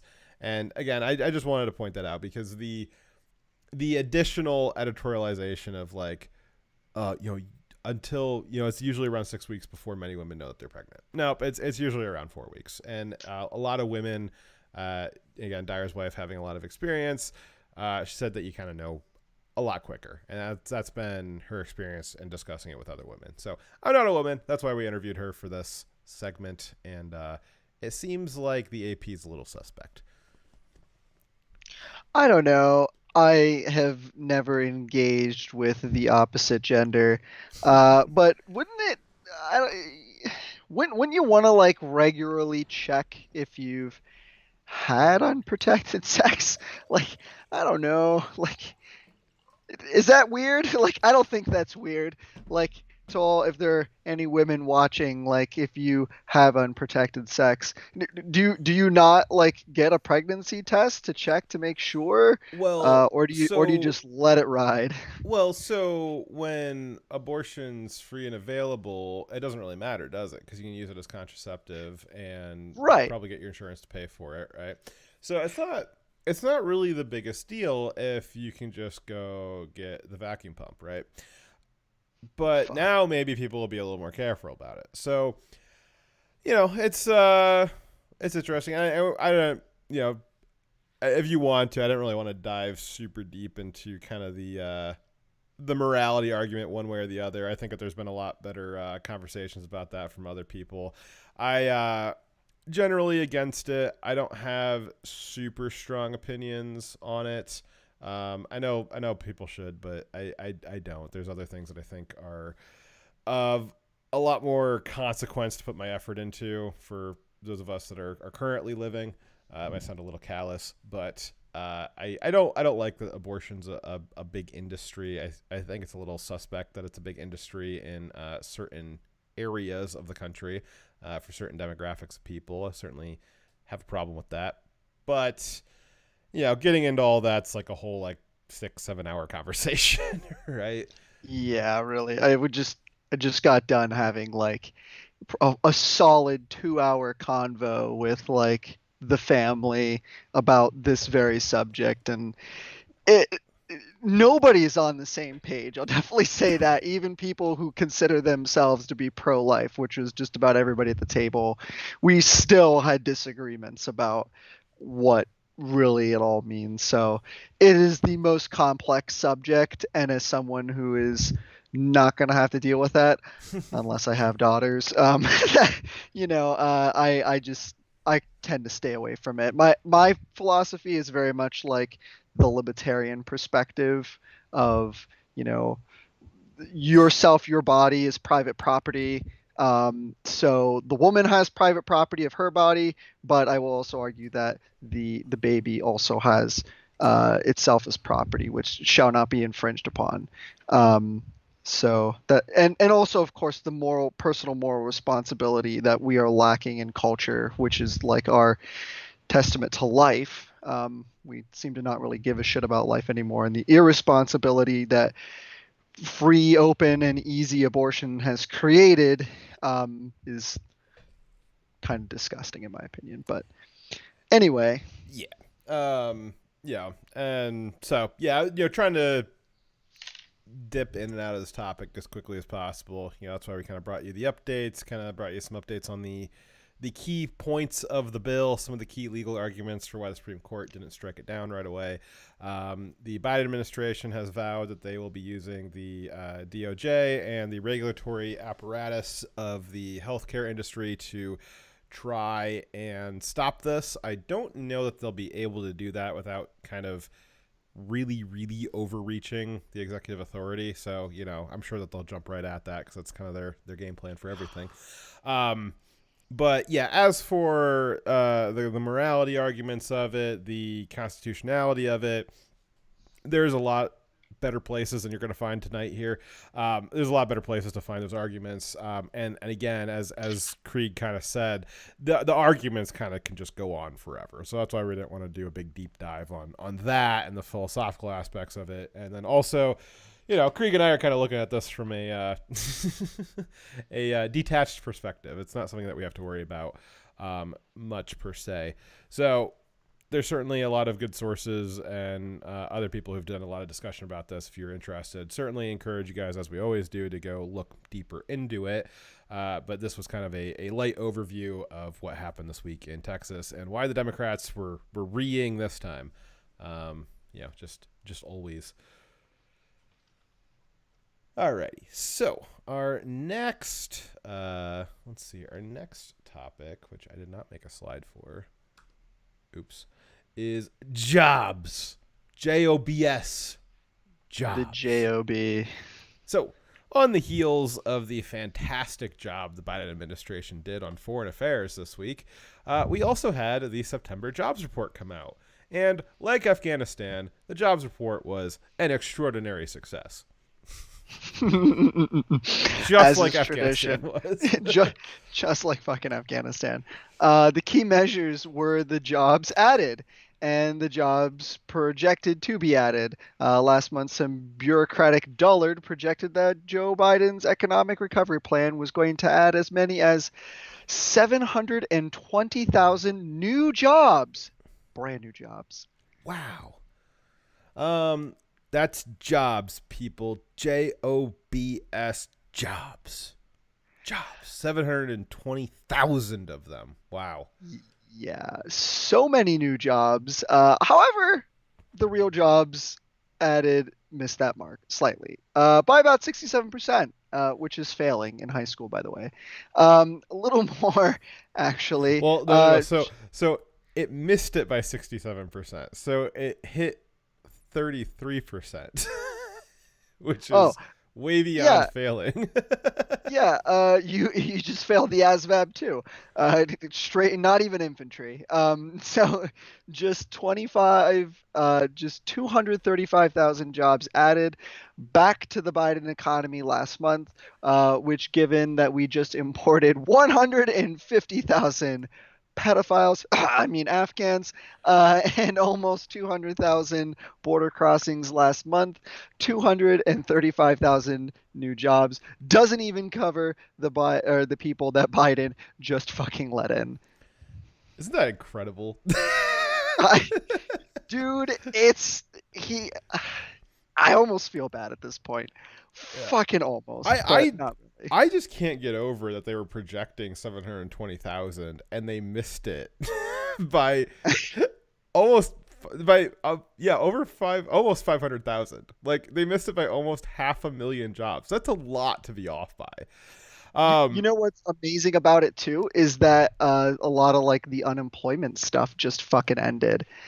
So people have to go back to work, and they still fucking didn't go back to fucking work. Yeah. So yeah, I don't know. Must be pretty bad out there. So what's really incredible about the projection here, and that they missed it by so much, is that even if you multiplied the jobs that the real number of jobs, not the projected number, if you multiplied 235,000 jobs by 3, you still don't make the mark of what they estimated. So it was by over 3 times that they missed it by, which means that the projected number was. It wasn't just wrong, it was just pure fiction. Like, there's not a chance that they were off by that much and that one of their models actually spit out the number 720,000. Like, they didn't figure that out mathematically. Like, there's not a chance. I guarantee you some bureaucrat just made the decision to make up that number. They didn't do any math for it. They just made up a number and put it out last month as a projection, because last month, when that projection came out, the stock market responded very favorably to that projection, and the stock market responded very unfavorably when the numbers came out this week, because last month they were really hoping, let's have a good August, and so they kind of lied about the numbers. The stock market, thought the numbers might be a little bit true. They didn't think it was going to be missing by, over 3 times missing it. And why would they do that? Well, maybe there was reason to make the Biden administration knew that last month was going to be a little bit rocky for the administration, and maybe they wanted the market to, have a little bit of fiction to ride on before everything came crashing down in Afghanistan. So, there's reasons why they probably lied about that number. But again, I just want to reiterate that it is the opinion of Direwolf Media that the number 720,000, when they came out with that projection last month, that was pure fiction. They did not have any models suggesting that. That just never happened. And whatever number they estimated for next month or for the current month, you can be sure that one's pure fiction too, because that's all that the Bureau of Labor Statistics exists for now, is they kind of just make up numbers that make the administrations look good. That's their only purpose. Yeah, and then in addition to all of that, the other key metric in the report was the hourly wage inflation. It was about 0.5%, which doesn't sound so bad, except when you actualize it and you get annualize. Thank you. When you annualize it, you get 6 to 7% wage inflation, which might sound great in the near term, but it sure won't feel like a raise when the prices keep rising up with the higher labor costs, which are going to go through the roof, because now Walmart is hiring at freaking $16 an hour. And guess what? Do you think Walmart is just going to eat that cost? No, son. Walmart's in the making of business. They want to make money, so they're going to make you eat that cost. So good luck with that. And what really sucks here too is that this is hourly wage inflation that is currently on track for 6 to 7% inflation this year. Hourly wage inflation typically affects lower cost products. More staple products are created with hourly labor. Lower income bracket products are created with hourly labor. The kinds of services and products that richer people are getting, first off, they don't care if the price goes up. But also those are going to be probably a lot of their service industries are going to be paid with salaries that they have a lot stickier prices. They're not going to be going up and down every month like hourly wages might. And so realistically, this inflation of hourly wage prices, that's going to result in real price increases at the lower income class levels first. So your lower income people, then your middle class people, they're going to be getting hit the hardest first, and then eventually it might trickle up into higher prices for rich people. But again, they don't care. They've got money. Who this is really going to affect is, again, poor people. So again, making it more and more difficult for poor people, more and more difficult to stay in the middle class, because it's getting more and more expensive to stay there. Because of this wage inflation. So while it might sound great that, hourly wage people they're typically lower middle class, hourly wages, they're going to be getting more money. Oh, great. That's going to be awesome. But that more money is not going to mean anything when all the prices of everything go up even faster than what their inflation was. We saw from the last month's report with the Consumer Price Index, which tracks price inflation, that they were growing at about 5% per month, which was annualized at a ridiculous 30-40% per year, which is just absolutely off the charts.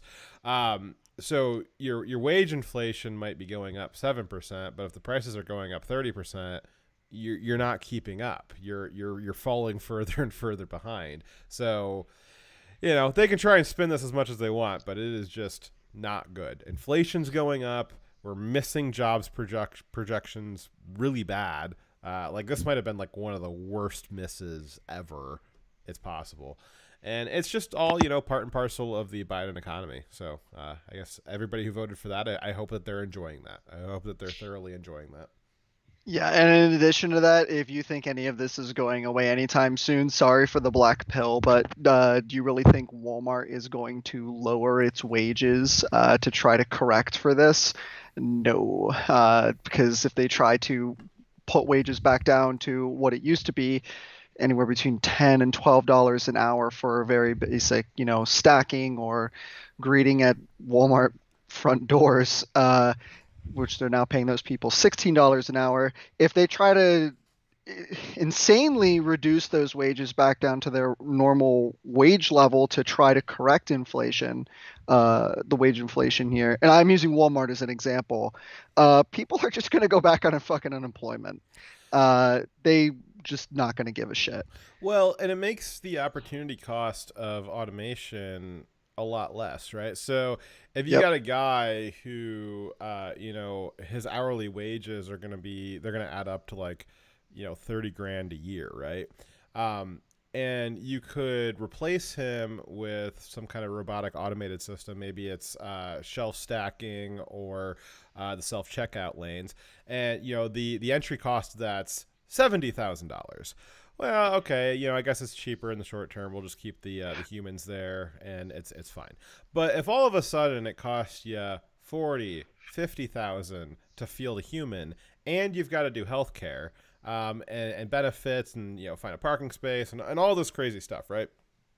All of a sudden, the opportunity cost of a $70,000 robot system, that becomes a really easy decision to make. We did that at my company. We had a line where we had 20 people. It could support 20 people manually doing something. And as wages started rising, we had known that there was an automated system that could do it without any people. It was all robotic. And we kept looking at it and like, oh, this looks really cool. This looks really cool. We just, it's pretty expensive. So we never did. We just didn't do it. And then as wages kept going up and up, as the healthcare got more and more expensive, we went back and took a look at that, and we're like, this is actually a lot cheaper than fielding people now. And so we replaced that line with an automated system, and 20 jobs were lost because the wages kept getting forced up and up and up. And now we're looking at doing that with more lines. And that's great for our bottom line.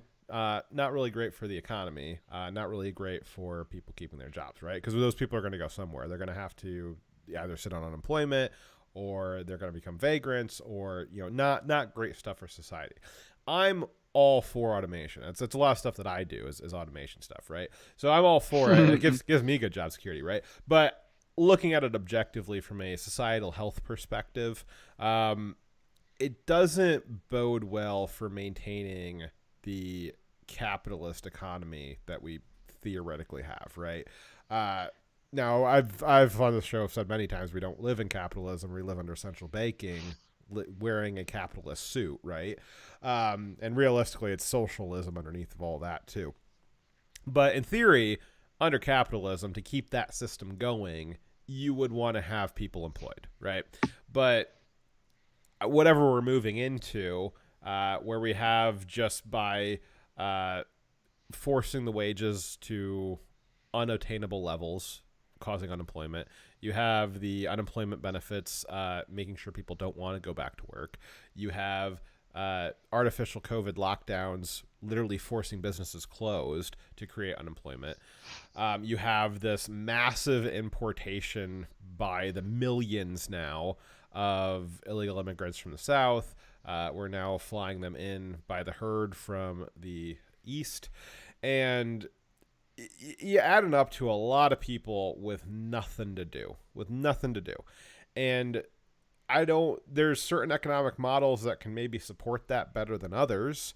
Most of them involve some kind of authoritarian regime.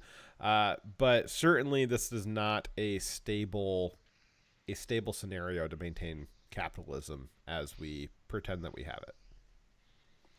Yeah, it's almost as if they're getting what they wanted in terms of like national, if not international, increases in the minimum wage, which is resulting in a higher speed advance towards automation. You will own nothing and you will be happy. Yeah. I know Tucker Carlson has had some, I guess people have called it kind of a radical position on this. And I thought a lot about it. I haven't decided which way I'm on it or not. But Tucker was discussing self-driving semis. Driving a semi truck is a really big industry. I mean, that has millions and millions of truck drivers, right? So it's a lot of employment base. And if automated trucks were to come onto the market, where you've got self-driving semis, that would displace a ridiculous number of people that are working in that industry. So what Tucker said is that if he was president, he would outlaw self-driving semis just to maintain the current economy.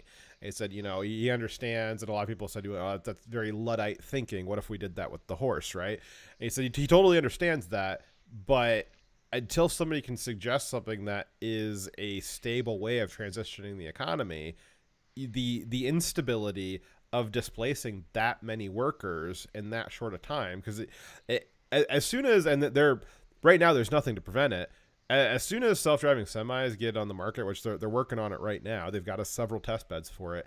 Probably in the next 10 years, you're going to see at least half, in my opinion, maybe more. It's probably going to happen a lot faster than you think. You're going to see a lot of automated semis out on the roads. I think that's coming quick unless there's some kind of regulation that stops it. And Tucker's position was, if he was president, he would stop it as quick as he could because of the economic displacement that it would cause. And you see now that there's, not necessarily through automation, but by creating economic incentives that make automation the less worse option, and making a lot of other economic incentives for people to leave their jobs through, again, forcible lockdowns or unemployment benefits. You're essentially creating the same problem that Tucker was so worried about a few years ago, where you have this massive unemployment, this massive base of people with nothing to do. And it creates exactly what he was worried about, which was social instability. So he was certainly correct on that. Now, as a technologist myself, do I think it's right to just artificially handicap technology just for the sake of the economy? Well, it is the economy. I guess, I don't know. I think the jury's still out on that for me, but what do you think, Krieg? The only way forward is we have got to return to capitalism in some way, shape, or form. I don't know how we do that, but I really think that the best solution for this is the free market. The free market will solve the problem because people will either, if we keep going in this direction, you put all these truckers out of work. You think the tension is bad now, tell a whole bunch of people you don't have jobs anymore, go find work somewhere else, learn to code. It's going to get real bad. It'll make January 6th look like a fucking dog and pony show. Well, and it's weird. Some people do want to leave their jobs, but some people don't, right? And so it's kind of a mix of both. But the issue is, to your point, we need to get back to capitalism. The way that that we're not in capitalism right now is because under capitalism, people would respond to market incentives, right? Right now, people aren't responding to market incentives. People are responding to government regulations that have artificially created market incentives, but they're really responding to the government regulation, which is not capitalism, not capitalist. It's something different, kind of a command economy, which is typically how you would run a more socialist economic system, which it appears that we have. Yeah, and UBI is not going to work when the dollar's not worth fucking shit that it's printed on. So, yes, correct. Buy crypto, not financial advice. All right. Our next story here is not about how expensive something is, but just that it's going to be unavailable. So, we haven't done a gun segment in a while, and Krieg, you'll have to fill in for Dyer on this. Normally when you do the gun segment, we both just yell guns, stupidly like idiots, until one of us gets bored. So, guns! Guns. Okay, good enough. All right, so guns, but now with less ammo. So from the NRA Institute for Legislative Action, we have this story tonight. Biden has banned the importation of Russian ammunition. Now is my chance to Goodness, yes, you communist. All right, so the story reads, let me see here. Zoom in on it for you guys here. The Biden administration's Department of State has announced that it will soon prohibit the importation of Russian ammunition into the United States. According to a release on the State Department's website, new and pending permit applications for the permanent importation of firearms and ammunition manufactured or located in Russia will be subject to a policy of denial. Ooh, that's ominous. While the policy appears to prohibit the importation of both firearms and ammunition, the importation of Russian origin firearms was already heavily restricted under past executive policies. The primary effect of this new policy will be on Russian origin ammunition. The State Department claims that it is imposing these sanctions on the Russian Federation over its use of Novichok nerve agent in the August 2020 poisoning of a Russian opposition figure, Alexei Navalny. While that may be a viable reason for the United States government to sanction the Russian Federation, the ammunition import restrictions seem to be more aimed at pushing American gun owners and businesses than as a foreign policy tool to influence the Russian Federation. Yes, what better way to punish the Russian Federation than by punishing American gun owners? Well, realistically, they're the same people, right? I mean, from the left's perspective, there's really no difference between the Ruskies and somebody who owns a gun, right? God damn it. It's just so bad. All right, so they continue. Ammunition exports to the United States are only a small percentage of the GDP of the Russian Federation, but Russian origin ammo makes up a large part of the American ammunition supply. American gun owners were already suffering from a market-wide demand, where demand was exceeding the available supply. Excuse me. This new move by the Biden administration will severely worsen the present supply problems. I really wish that getting Antifa to protest in front of people really did make them pedophiles, because somehow we need to get the State Department to piss off Antifa then. Yes. So we can get rid of the State Department, because this is fucking horrible.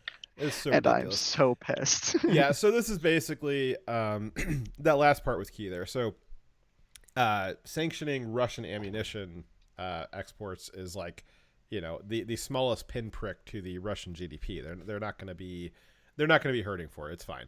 And I'm sure Russia will be perfectly okay with stockpiling that ammo anyways.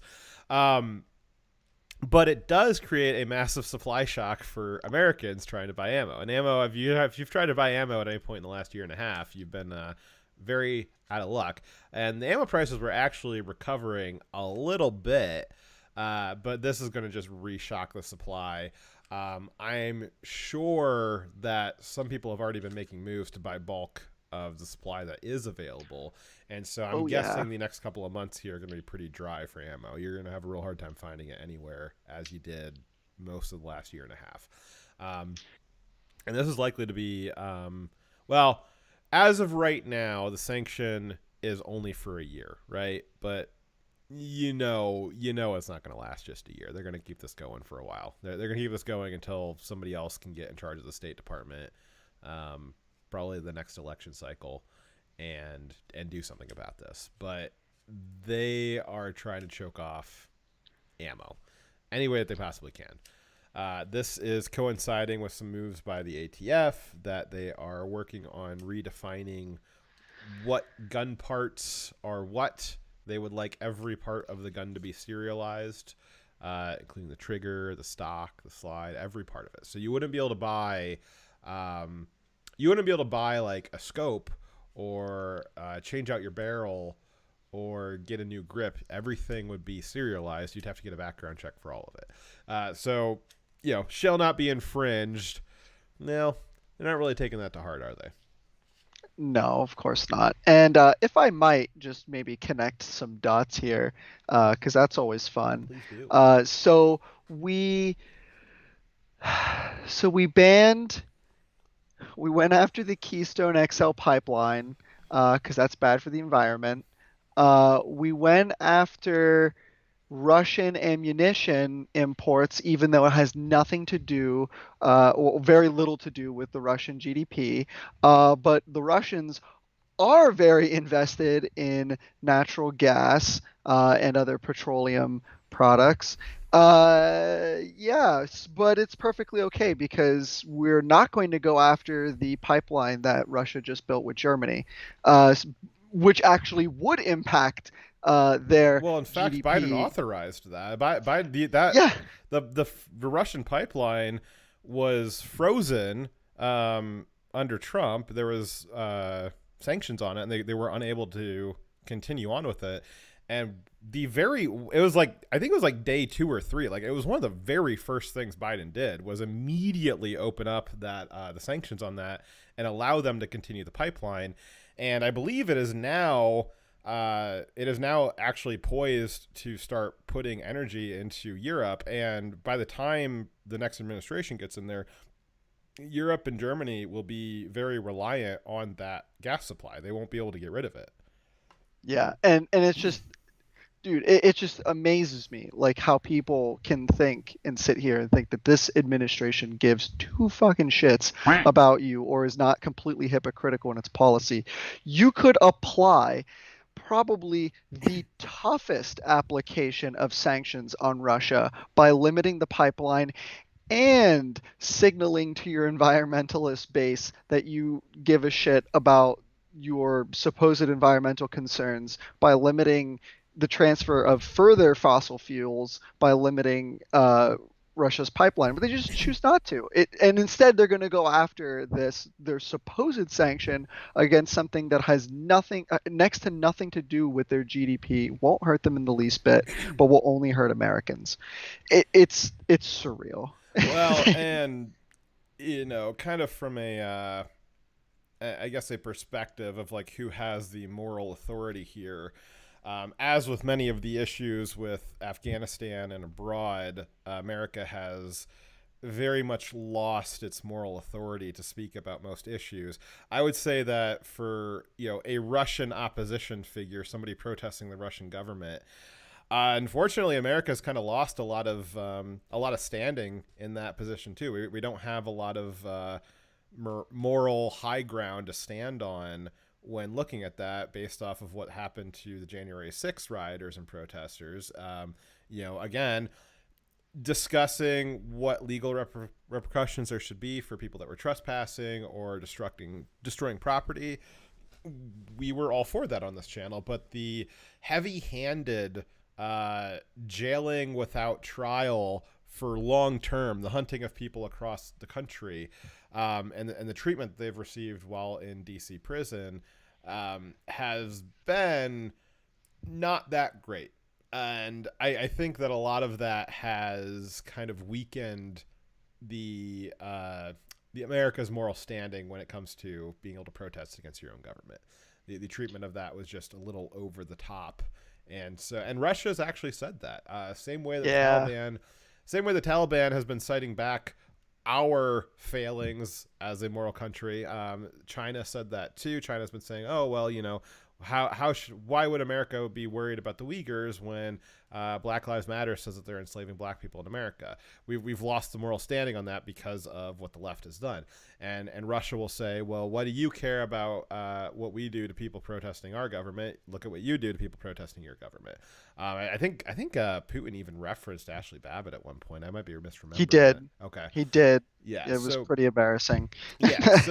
So we've unfortunately we've had a lot of these kind of I guess I'd call them PR losses with the world on kind of the moral standing, the high hill that we used to stand upon and judge other countries, rightfully so. We've lost all of that. It'd be nice to get it back someday, because I think it was good for the world to have us up on that high hill of morality, to look down on other nations as inferior moral actors, because it encourages them to be better.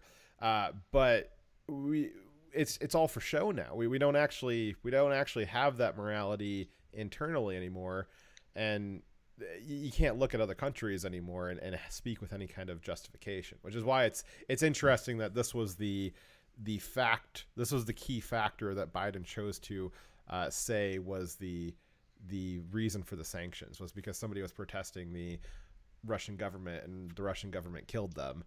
Is that good? No, that's pretty bad. But it's just kind of rich that the Biden administration would use that as a reason for cutting off a gigantic chunk of the U.S. ammo supply. And the thing about it all too is that, personally, and I know this is not always like this is an unpopular opinion, but frankly, I don't really give a fuck what Russia does to its political dissidents. It's not my fucking problem. We have our own fish to fry here in the United States. And in my personal opinion, if Russia wants to build a fucking pipeline to Europe, fucking let them. Let them do it. But you know what we should do? We should encourage our own fucking natural gas extraction and refinement and shipping it to Europe, because we were on that path and we were crippling the Russian economy because we were doing it. And then Biden rolled in, got us back in a Paris Climate Accord, which completely destroyed that. And now Europe is going to be dependent on Soviet Union Part 2 Tsar Putin. Good luck with that. Yeah, basically, anytime the U.S. acts abroad, not directly in the U.S.'s self-interest, it's just an utter failure for foreign policy. I think the Afghanistan debacle, and as you've been on the show the last few weeks discussing it with us, I think that it's just been rediscovery of the non-interventionist positions that a lot of us have, and to be fully consistent, to be ideologically consistent, that non-intervention applies to Russia the same as it does to Africa, the same as it does to Afghanistan. We shouldn't be interfering in that. Now we can look down on that and have a moral take on it and say, we think that maybe you should do this way. It'd be better. It'd be more moral. It'd be more up to the standards of how we would like the world to be. But does that mean that we need to go to war with them? Does that mean that we need to be creating economic sanctions on them? No, not necessarily. But to your point, under Trump, we were harassing Germany by saying that it was stupid of them to be becoming dependent on Russian oil when they're part of NATO, and the whole point of NATO was to fight Russia, which is kind of adapted its mission the last couple of years. But yeah, we had abundant natural gas to ship to Germany, and they could have been reliant on us, and they chose not to be. Trump was going to force them into it. Had there been 4 more years of Trump, we probably would have seen a Europe dependent on U.S. For gas and oil, which would have been amazing. And we could have just, through economic interest, through America first interest, Europe would have been a safer place, which is amazing. If you act with an America first policy under a morally, an America in good moral standing, and you act with America's interests first, that actually is good for the world. If you act not with America's interest first, and you act in a way that doesn't have any moral standing, that's when you start having problems. That's when you get Europe dependent on Russia. That's where you get the Middle East collapsing overnight, or Afghanistan collapsing overnight. It's when you're not acting in the interest of America that you start having these problems where there's worse outcomes for the population than there would be if we had just acted selfishly, which seems counterintuitive, right? But it's really not. Yeah, the thing is, we could absolutely crush Russia tomorrow, and we wouldn't have to raise a single sanction, you fire a single bullet, launch a single missile. But the American ability to industrialize, to just crush other countries with our superior economy was just unrivaled for so long.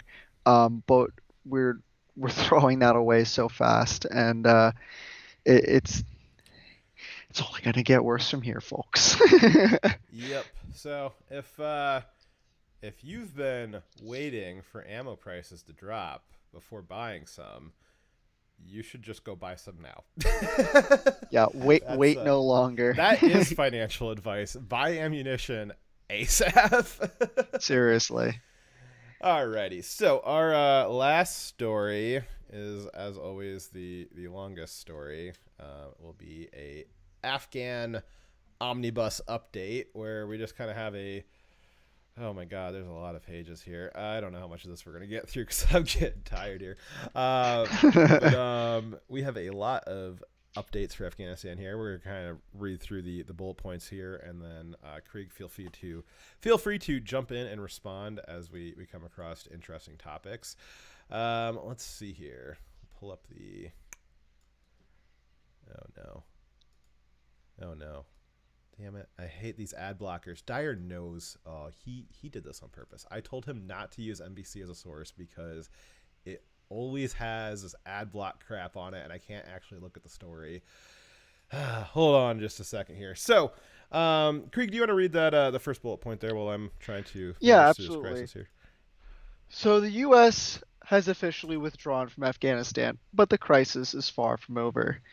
So the last U.S. troops did depart Afghanistan. A picture shows the general in command of the troops on the ground in Kabul bravely being the last soldier to board the plane, while leaving thousands of Americans still stranded. Yeah, So kind of awkward there. So again, this is this will end up being a famous image. I am positive of it. Your children and your children's children will probably have this image in their textbooks. I'm not being sarcastic. I really think this will be a iconic image. This will probably be one of the images that defines the decade. The next time the kind of decade collage is created. This is again, this image represents a lot of stuff, but it's a very important image. So again, this is Army Major General Chris Donahue, commander of the 82nd Airborne Division, stepping aboard a C-17, which was the last C-17 to depart Afghanistan, marking the official end of the war in Afghanistan, and the U.S. occupation and involvement thereof. Which is, again, as Dyer wrote some of this section here, so these are his words. Last American soldier, I guess he got the lights, but there was still thousands of Americans still stranded in the country, several of them even in the city just outside the wall as he was getting onto the plane, departing for good. Now, was that his decision to make? Probably not. Probably higher ups. But, at some point, the buck's got to stop with somebody, right? And as was pointed out by that Marine last week, the video that we watched, which I think we've got a segment, an update on that this week, that there was that Marine commander who made that viral video saying somebody in the chain of command needs to take responsibility for a lot of the mistakes that were made. And he ended up being relieved of duty, which is funny because he is the only person, remains to this day still the only military member relieved of duty in direct connection to the Afghan withdrawal. All of the stuff that went wrong with the Afghan withdrawal, and the only person that was relieved of duty was the person saying, "Hey, maybe somebody should take responsibility for the mistakes that were made." And obviously, because the official narrative is that there was no mistakes made, he had to be fired, right? Let's see here. So we also had General McKenzie, who is, I believe he is one of the I forget what his position is. Obviously, he's a general. He's like real high up. He's like second to Milley, I believe. He said, "We didn't get out everyone that we wanted to get out." We have a video of that here. 30th, and the deadline had repeatedly been said that it was going to be August 31st. Do you think that there may be some people who had some false hope that they had at least one more day before this happened, and can you explain the tactical decision as to why you completed this mission on the 30th as opposed to the 31st? Sure. So it's actually the 31st in Afghanistan. As we take a look what day of the week, what day of the month it is, it's the 30th here, 31st in Afghanistan. So we actually went out on the 31st, not the 30th, if you look at Afghan time. Look, there's a lot of heartbreak associated with this departure. We did not get everybody out that we wanted to get out. But I think if we'd stayed another 10 days, Louis, we wouldn't have gotten everybody out that we wanted to get out. And there still would have been people who would have been disappointed with that. It's a tough situation.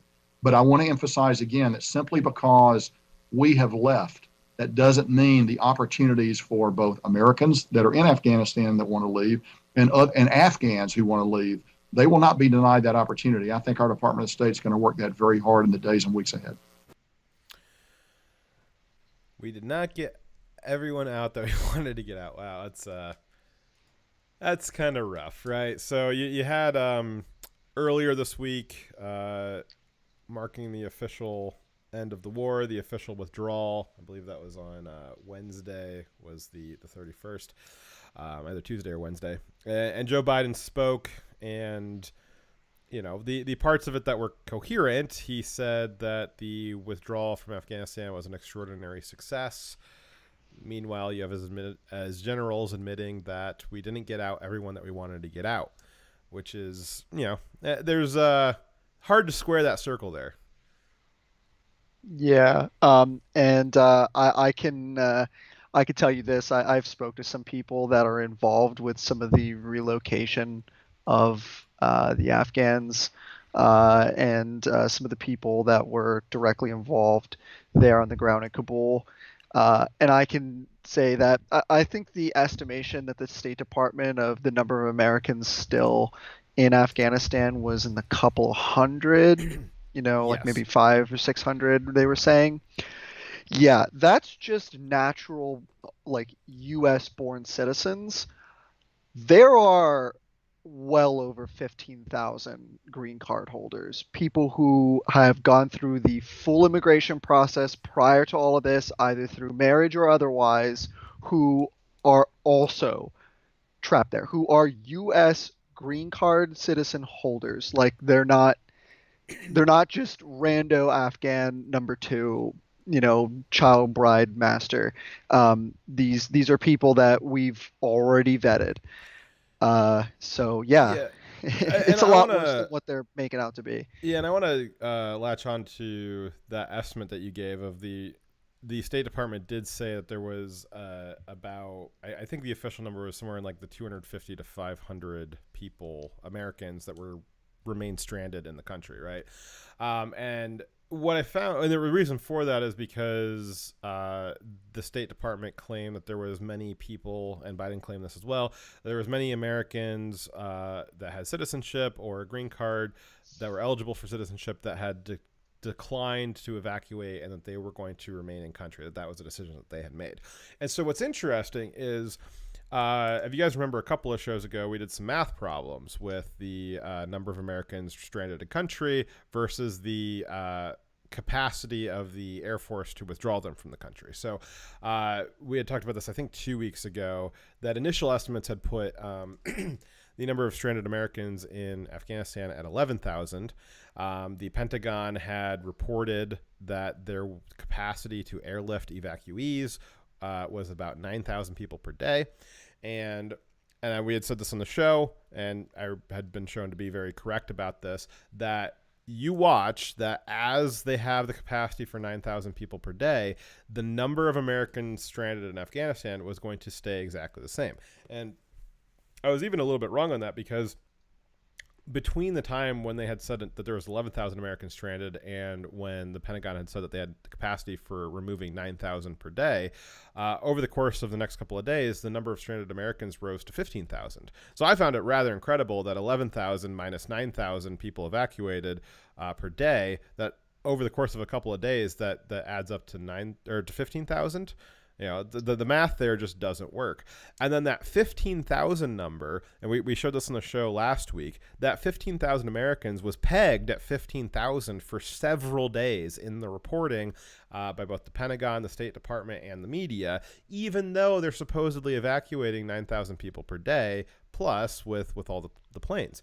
And so it was rather interesting when, and we had said that the reasoning for that was obviously because they were using the carrot of stranded Americans to get the main population back here at home to say, oh, well, they need to keep evacuating people then, when really the plan all along was to launder in hundreds of thousands of Afghans at random into the country because the Democrats need a bigger voting base. And I think we showed that pretty well on the show last week. And we've got some more evidence this week that we're going to be talking about that shows that was a very accurate assessment of what was going on. So when the State Department needed to keep the airlanes open, they said, oh, there's a bunch of Americans stranded here. That more Americans every day are stranded there, even though they're pulling more and more people out. And so the number stayed artificially high. You know, I'll do the math for you. 11,000 minus 9,000 suddenly equaled 15,000. And then every day you subtracted 9,000 off 15,000 and it still equaled 15,000 because they weren't really pulling out Americans. They were pulling out as many Afghans as they possibly could get their hands on. And as we'll show here in a little bit, these weren't translators as they were trying to say earlier. But now, Krieg, as you pointed out, now that we've pulled out and the evacuation is over, all the State Department reported that they had gotten out about 4,000 Americans, 4,000 to 5,000 Americans out of like 120,000 people removed. Only 4,000 or 5,000 of them were Americans. And so you go back and you try and do that math again.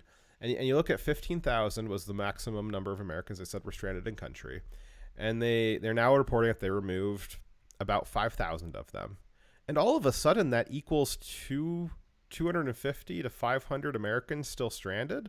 All of a sudden, the math flips the other way. Now, when it would become inconvenient to look like, oh, we just abandoned 10,000 Americans in country. No, now the math flips, and it's, oh, well, the math helps their narrative again.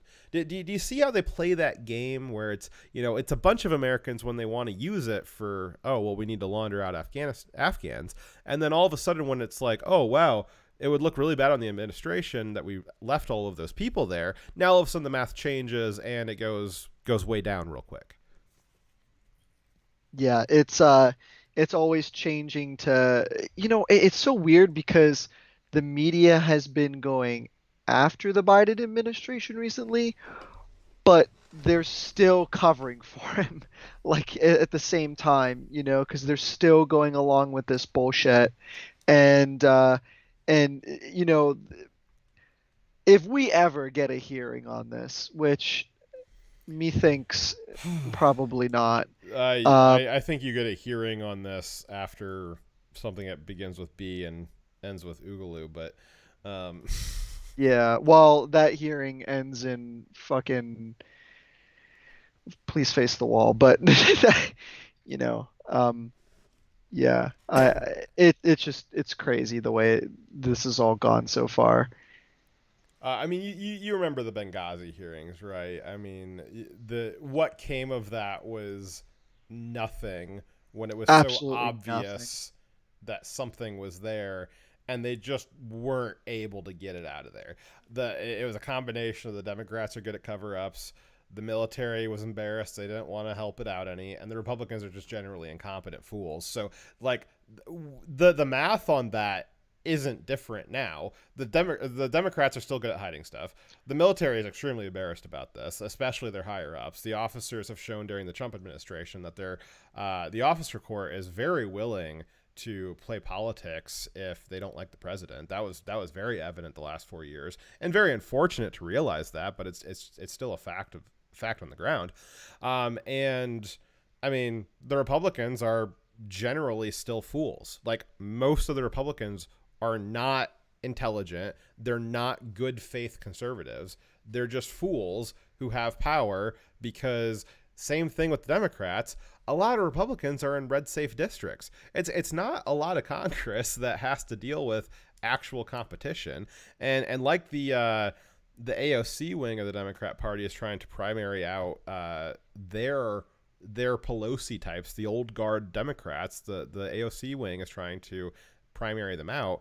The Republicans really, really got to start doing the same. And they are. I know that there's several districts right now where it was, career Republicans are getting primaried now. And that needs to keep happening. That's really the only way forward here, because something's got to change. Because as of right now, if we had hearings on this, whether it's a Republican or a Democrat president, you're going to essentially get the exact same result as we had with the Benghazi hearings, which is nothing. Just nothing. Yeah, and I think the biggest part for me in this whole thing is I've heard the argument now a couple of times from some people that, the Republicans aren't going to push for impeachment or hearing or anything right now because it would go nowhere, and because the Democrats control the House and the Senate. Okay, sure, maybe fine. I can accept that we have to do some fucking politicking, but you know what the Republicans also aren't fucking doing? They're not doing what the Democrats would do, and that's standing out there banging on the halls of Congress like a bunch of lunatics and screaming, ranting, and hollering about how this is unjust and unfair, and really sticking it every freaking chance they get to the media to show that this is complete disgusting, horrible what is going on, because the Democrats would be doing it, and they would be martyrs for it. I mean, shit, but they don't. I was listening to Tucker the other day, and he had on this it was like Congressman Banks from somewhere, just a nobody from nowhere, and he asked him, like, okay, like, what are the Republicans going to do about this now? Well, we need to band together to stop the Democrat socialist agenda. And if we get together in 2022, we're going to end this because we've got to kick Nancy Pelosi out. And Tucker was like, okay, so what are you going to do about this right now, this Afghanistan crisis? What are you going to do about the Biden administration? Well, what I think, Tucker, is we're going to need to focus on this in 2022. It's like, dude, stop fucking campaigning, man. There are 13 dead fucking good servicemen. Our heroes are dead, and you're campaigning. Shut the fuck up. Like, it's so bad. Because they're bad on both sides at this point. Yeah. No, I totally agree. The part of that I do agree with is that, unfortunately, I don't know that there's a real route forward with investigating this before the next presidential election.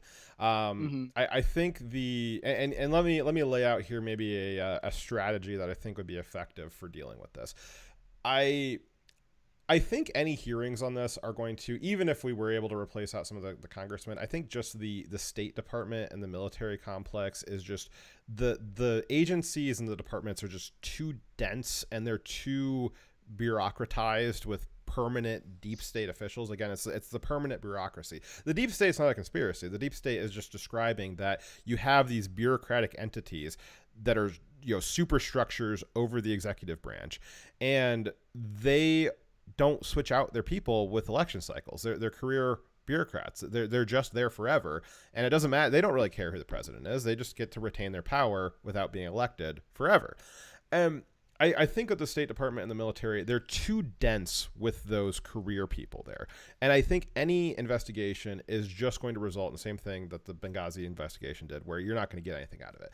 I would love for an investigation to reveal, Millie's responsible for it, or Kenzie is responsible for it, or so-and-so is responsible for it, and it's because of this, and this decision, or this group of people is responsible for it because they all independently made this, and this decision, and we could expose them to the American people. The American people could see them for the fools that they are. They would be resigned in disgrace. They'd be disgracefully discharged for their idiocy. Maybe their names are used as slurs for stupid people. That would be ideal, right? To really be able to prove it. But that's not how, unfortunately, that's just not how stuff works. And ideally, what you need to have happen in the short term is all of these idiot Republicans need to just throw themselves on the gears of Congress right now. Don't let anything for Biden pass. It's absurd that we had the Republicans helping pass the spending Spending bill bill. last couple Yeah. of weeks. Realistically, the Republicans just need to be throwing themselves on the gears of Congress and saying nothing's going through, and to the extent that we're doing anything, it's going to be attempting to launch investigations. Again, I don't think anything's going to come of it, but at least be harassing to the bureaucratic deep state, and don't let anything move forward with the legislative agenda. That's step one. Step Go ahead. Oh, Sorry. yeah. Step two is, again, do that with more gusto after the midterms when we get some more Republicans in there. It's widely believed that Republicans are going to be able to take over at least one of the chambers, possibly both. I hope that. If we do, start impeachment proceedings immediately. To the extent that we're successful with that, Kamala gets in, start him again. To the extent that we're successful with that, if Nancy is still somehow speaker, start him again. Just keep impeaching until we get down to somebody who's got some form of competence at being in charge of the presidency. Again, assuming that doesn't go anywhere in 2024 when we elect the next president. It's a real shame that we would have to wait that long to get some kind of resolution to this. But I just don't see a path forward because of what we saw with Benghazi. I just don't see a path forward in the short term. Once we got a Republican president that was friendly to the situation, possibly DeSantis, the solution to this is not going to be hearings. The solution to this would be the president exercising his executive authority to start relieving people of duty en masse, relieving large swaths of the State Department, relieving large swaths of the upper echelons of the military, just saying bulk relieving people of duty. I don't know if you were involved in this specifically, but it happened while you were there, and it went so wrong, a lot of people are going to be needing to be relieved.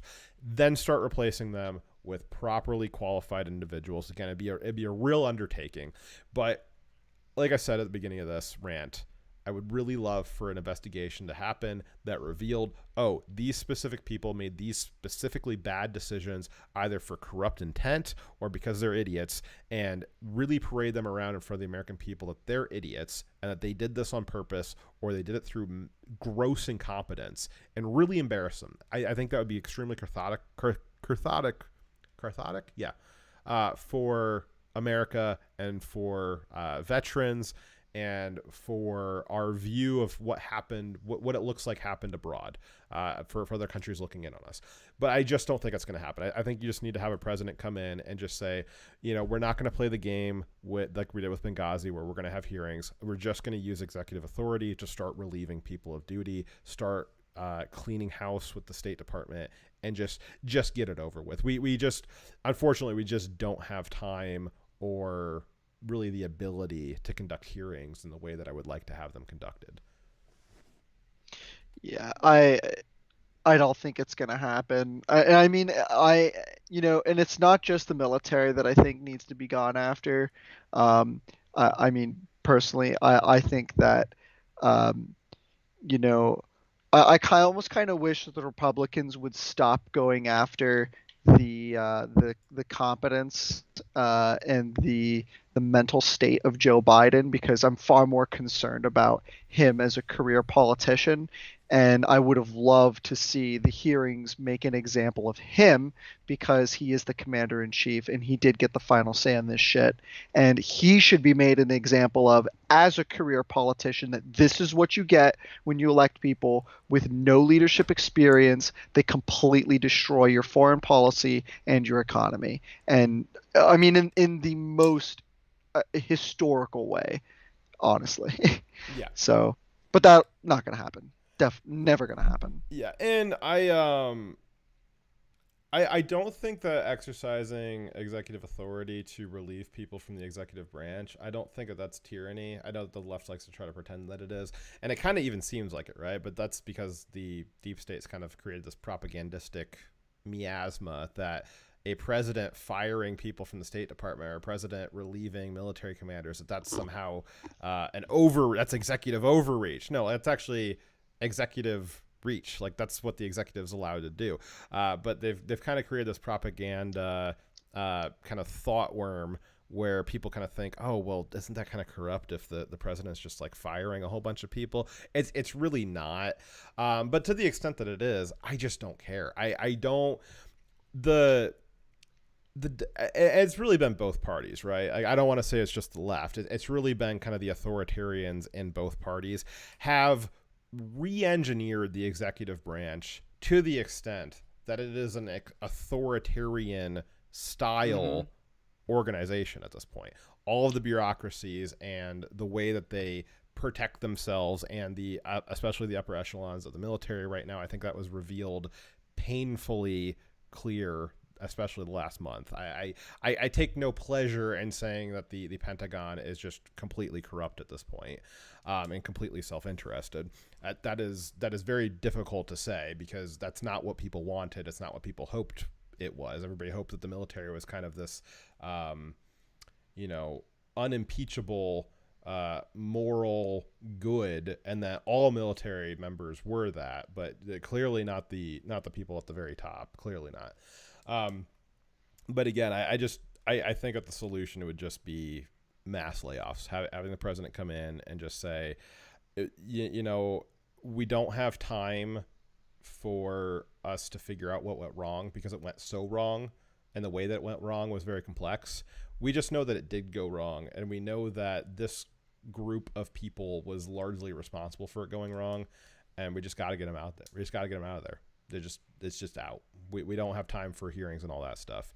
And I think a president being able to take the reins like that and actually utilize that authority, it might look a little dictatorial, but I just don't care at this point. It's 100% not, though, because if you didn't want it to be dictatorial, then maybe Congress shouldn't have bloated the executive branch to the way that it is, because this is 100% Congress's fault because they gave away all of their power to the executive, creating the State Department, creating the Department of Defense, creating the EPA, the Department of Education, the ATF, fucking FEMA, all of it. They created all of this by giving away their power to the executive branch. The president 100% has the authority to get rid of all of it because it's his branch of government. Yep.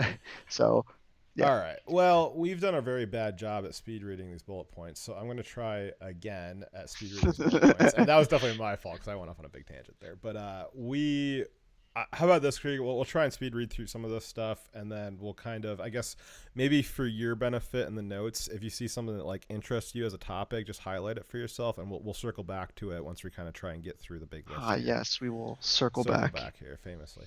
All right, so there's been reports that the Americans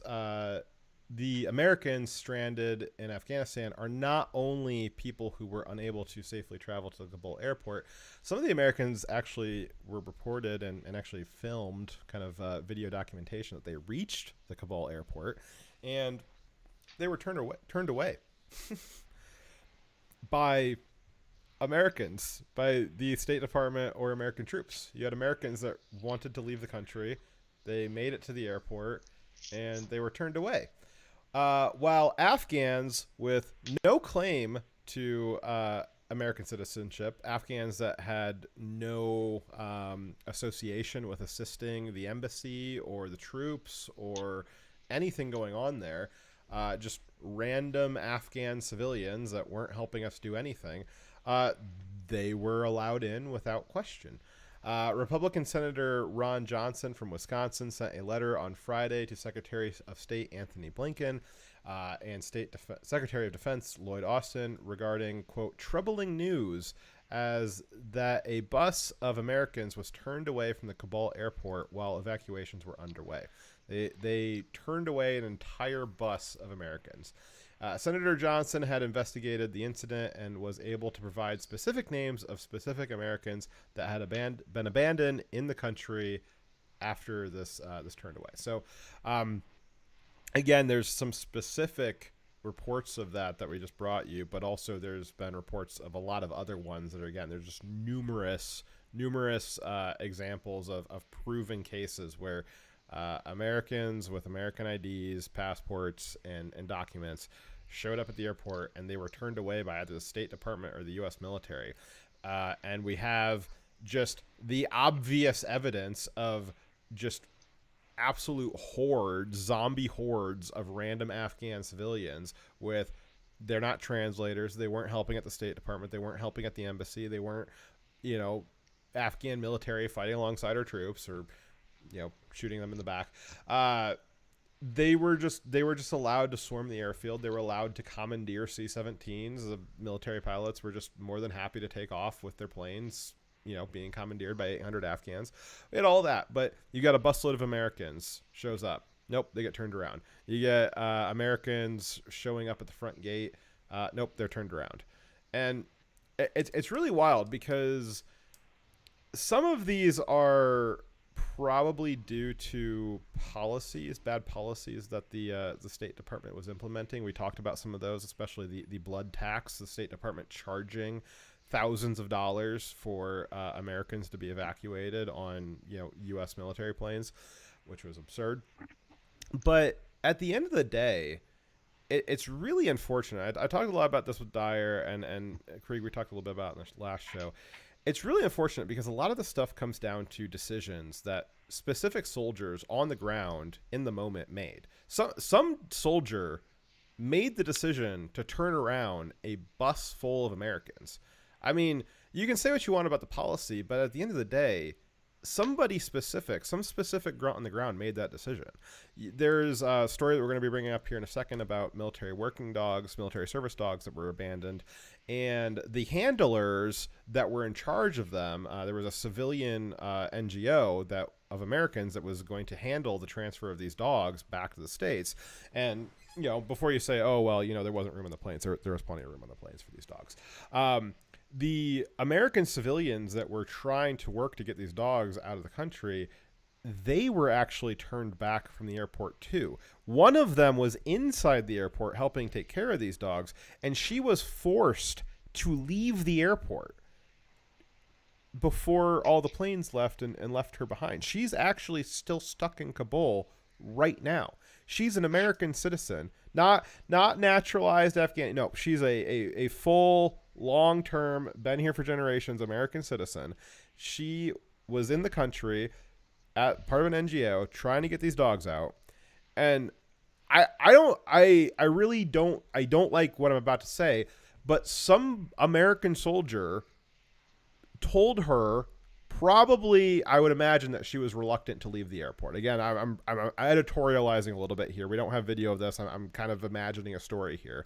But somebody with a uniform told her or made her leave the airport, an American citizen, while at the same time they're loading hordes of Afghans onto these planes completely unvetted and taking off with them. I don't know what the fuck's going on here, but there's a lot of people who made decisions that day and made decisions during that week and during the weeks leading up to it. I don't pretend to imagine. Krieg, you can go ahead and speak on this in a second. I'm not going to pretend to imagine the absolute hell that Kabul airport was, especially for the soldiers. And I don't have any kind of experience in being a soldier and dealing with those stresses or what it's like to make those decisions in the moment. I would love to think that there was extenuating circumstances that I just couldn't possibly imagine that justifies these actions. But at the end of the day, you had a lot of confusing decisions made by troops on the ground that overly prioritized random Afghan civilians and very specifically denied access to verified Americans. And I cannot get my head around it. Yeah, being that the military was probably not primarily in charge, I can't imagine in making some of these decisions, just from some of the things that I've heard, it was probably likely some fucking bureaucrat that probably told them to turn the bus around. But I mean, the possibility definitely remains that it could have been someone in the military, someone probably low, had to have some sort of authority. But the real catch to me here is, so we made these lists of Americans who we wanted to get out. This list we gave to the Taliban. We shared with them this list so that way they could let our people through their lines to get to us so that we could evacuate them. We put our own people at risk by giving those lists of our people's names to the Taliban, who likely leaked it to Taliban K. And then we turn them around anyway. So what was the whole fucking point of fucking giving the list to the fucking Taliban and putting our people's lives at risk just to fucking turn them around anyway?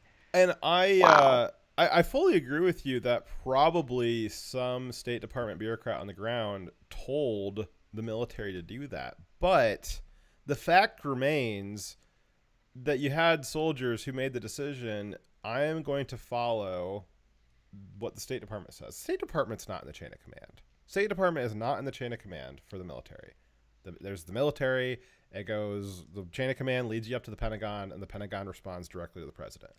The State Department is a civilian sidecar to that process. They are not in charge of the military. Now, I know that they think that they are, and the Pentagon has made it blurry, but as it stands, State Department officials don't get to make those decisions. So you either had military higher-ups making those decisions to turn around Americans and telling the grunts on the ground to do it, or you had State Department officials telling grunts on the ground to do it, and they decided, yeah, that makes sense to me. I'm gonna go ahead and turn around these Americans. Meanwhile, people their same rank are just loading on any random Afghan they can find onto any plane they can get them on, and taking off with them.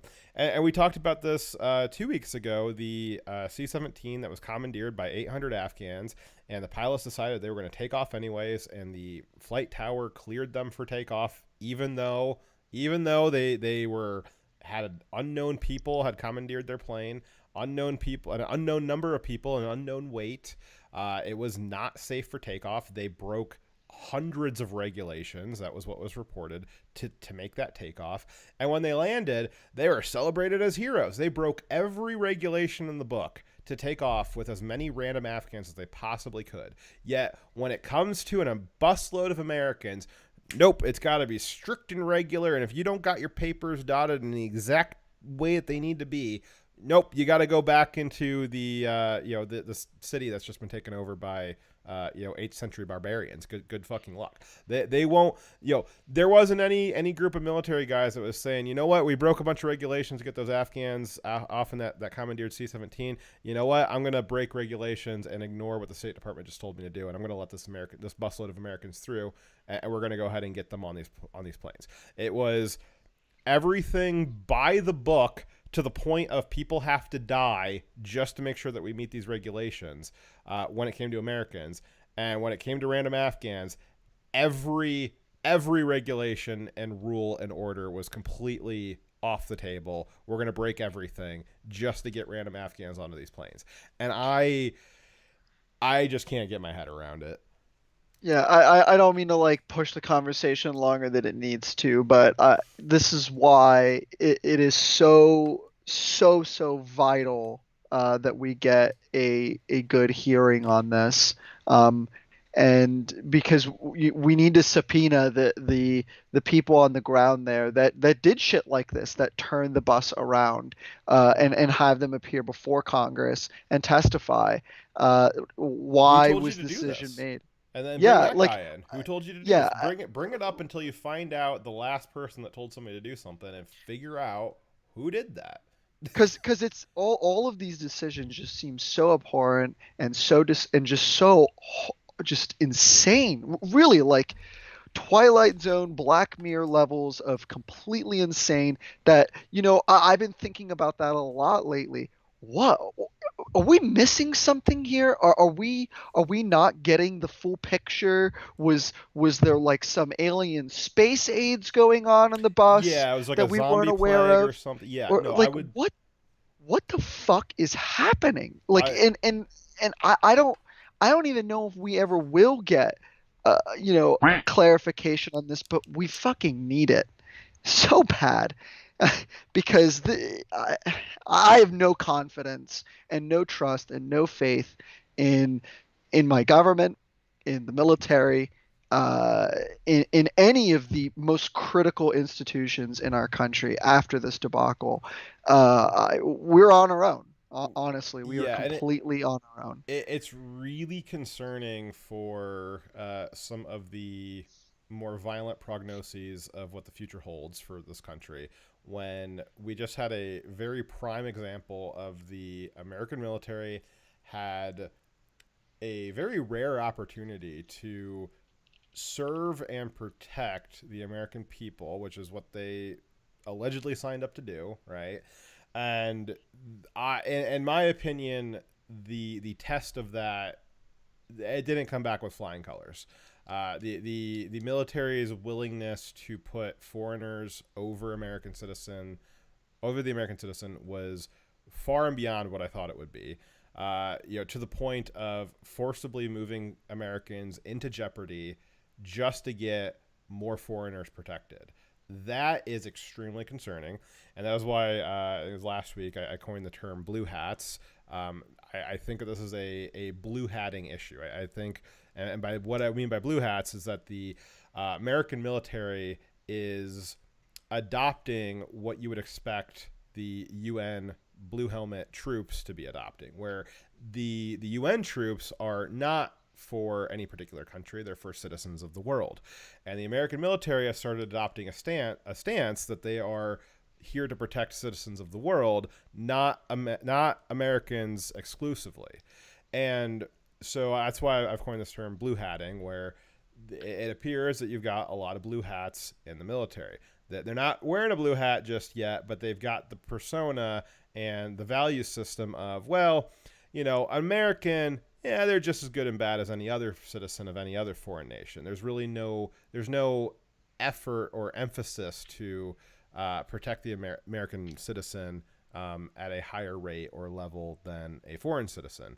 And that's what I think if you look at it from that perspective, that explains a lot of these decisions.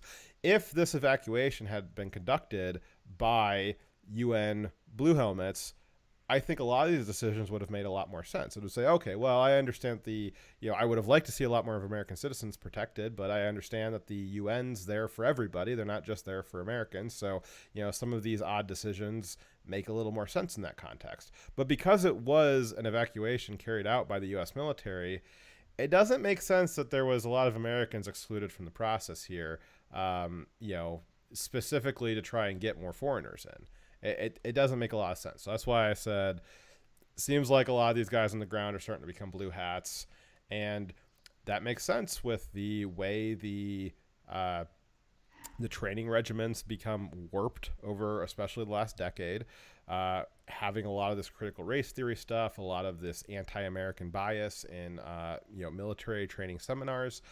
We've definitely seen this in the Navy. There was a big report on that last month that we covered a few shows ago about the Navy almost half their training sessions now have to do with some kind of diversity training. We've seen a massive lowering of physical fitness standards and standards of excellence to actually get into the military.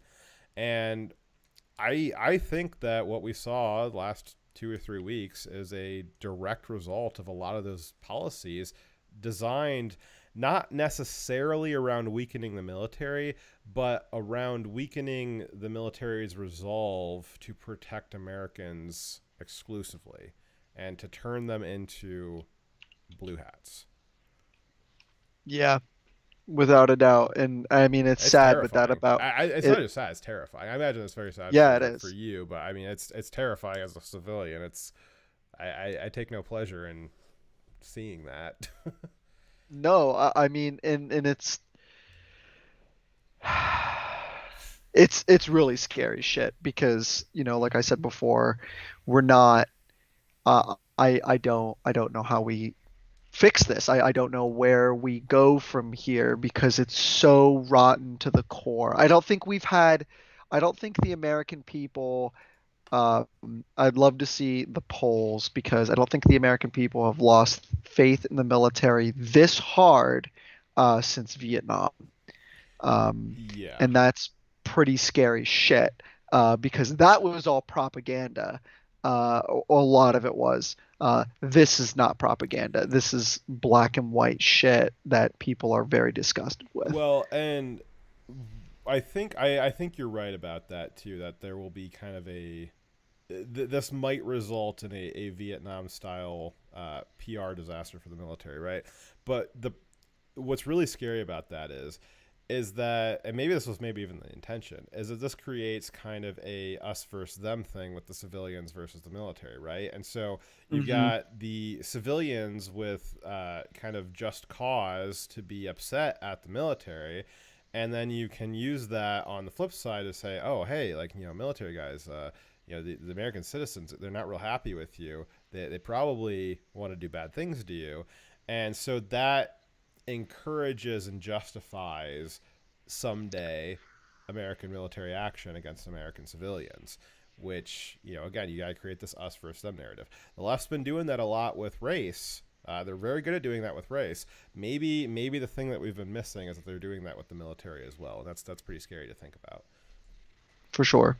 All right, so let's see here. Of the people reportedly stranded in Afghanistan, Reuters reported that several dozen school children that had adult relatives, all Afghan refugees, now resettled in California, ended up stranded in Afghanistan. So you had a bunch of Afghans who became naturalized American citizens for one reason or another. They had children that, I guess, I don't understand. I guess they were in the same school. I don't know if they were having some kind of like segregation issue or like a mini Afghanistan or something like that, or like a little Afghanistan that they were living in. But either way, you had a bunch of school-aged children who were, I guess, living in America for a long time. Not their fault. They were on a trip to Afghanistan to meet up with some of their relatives that their parents had left behind, and they have been abandoned in Afghanistan. So again, the Biden administration said that there was some people who had decided they were going to stay in Afghanistan. I really don't think that these school-age children made that decision, but well, they're there now. I wonder if they're included in the 250 count that the State Department had. Let's see here. So you also had, as we talked about earlier, the U.S. troops left a large number of military service dogs that were owned by military contractors. They were locked in crates in a hangar and left to die after the Americans took off. These now, it's been reported. I don't know if I'd say it was falsely reported, but maybe just accidentally misreported that these were like either Air Force or Army or Marine dogs that were like, they belonged to a specific branch.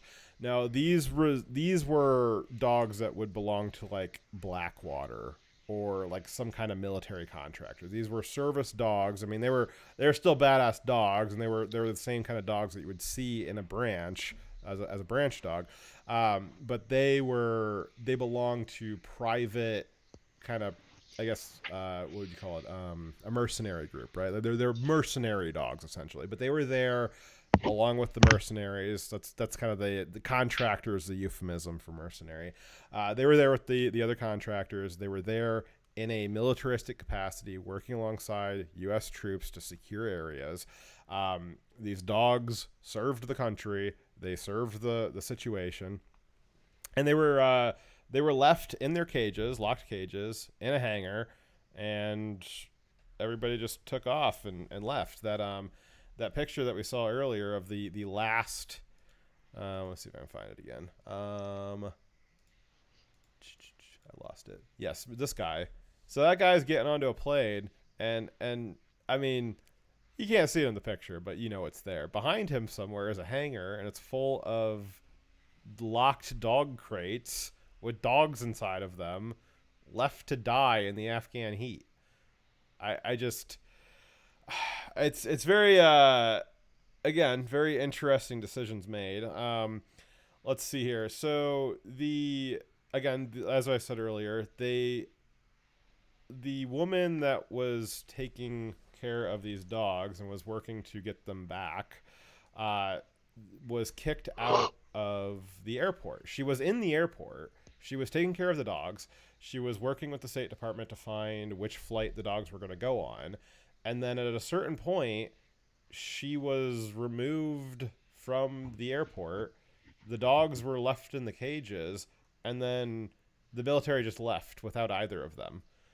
I can't figure that out. And I want to reiterate too on the fact check here. So like I said, several left-wing sources fact-checked the story, saying that it was false, that these dogs were not U.S. military working dogs. The original claim actually was, as I just said, the original claim was that these were military contractor working dogs. So it's the fact check that the left has, the idea that these were even U.S. military dogs, actually came from the fact check, and the fact check was inappropriately fact-checking something that was true. They were military contracting dogs. They weren't U.S. military dogs. The idea that they were U.S. military dogs was actually spread out by the fact check. So that's why that got around. What is interesting here is we know from several briefings with the Pentagon in recent days that the last 12 hours of evac, no one was actually evacuated. They had sealed the gates. They actually welded the gates shut, and they were only processing military and State Department personnel that were already inside the airport. They weren't allowing in anybody else.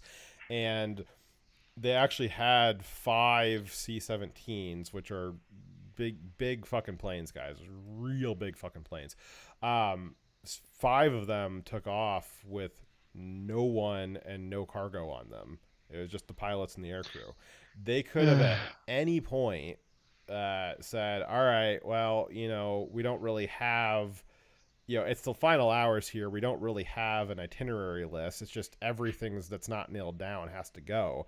At any point, somebody could have made the decision just to put those dogs on a plane and get them out of there. Are dogs more important than American citizens? No, but it's interesting that, they didn't kick the dogs out of the airport. They did kick out the American citizen who was taking care of the dogs. So it's they almost treated the American citizens worse than they treated the dogs. It's I don't know, man. It's really exhausting. It is like, oh my god. And the thing is too, to keep in mind is I could be wrong on this, but I was learning about all of the crazy fucking rules that the Taliban believe in. They're essentially like the Islamic Amish. And I'm pretty sure part of it is you can't have pets. There's no music. They executed the only Afghan popular folk music singer. Because music is haram, I guess. So those dogs, if you can't have pets, they're probably either going to shoot them or just let them out in the wild. So those dogs are fucked. So interesting. That is true that Islam finds dogs to be haram. I believe Muhammad did not like dogs, and the Quran had something to say about dogs being dirty. And so, yes, it is true that dogs are not very popular with adherents to Islam, as the Taliban is. And so it was actually widely believed that the Taliban would do something horrific to these dogs. But interestingly, apparently PR strategy is a little higher on the chain than dogs being dirty, because the Taliban actually released a video.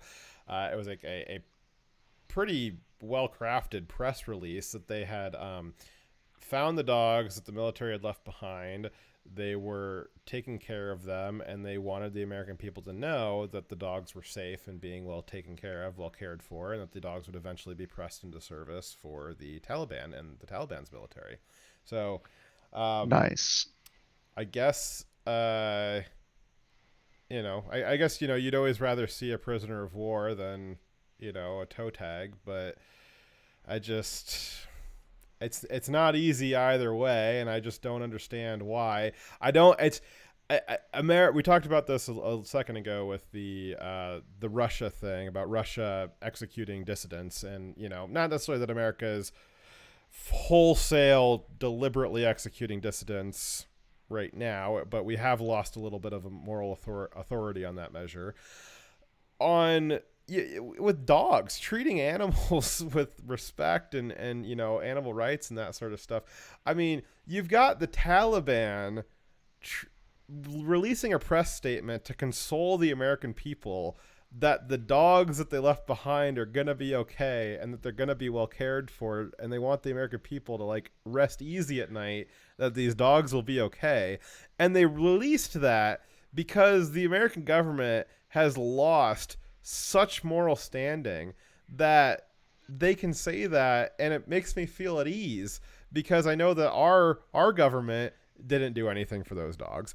And again, I know we're kind of getting hung up on the dogs here, and I know there's a lot of Americans that were stranded there, and the American people are obviously a lot more important than dogs, but it just goes to show even the dogs, like normally people, and for better or worse, normally people regard dogs more highly than they do people because dogs are good boys and people suck.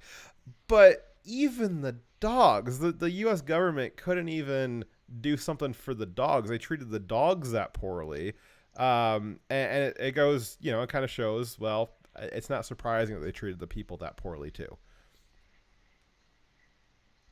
We're in really fucked up government. Yeah, we're in a fucked up government. Yeah. Okay, so kind of to sum up how the evacuation went, the State Department and the Pentagon and the military brass made decisions. Decisions were made all over the place that ended with a bunch of Americans being left behind in a terrorist-controlled hellhole.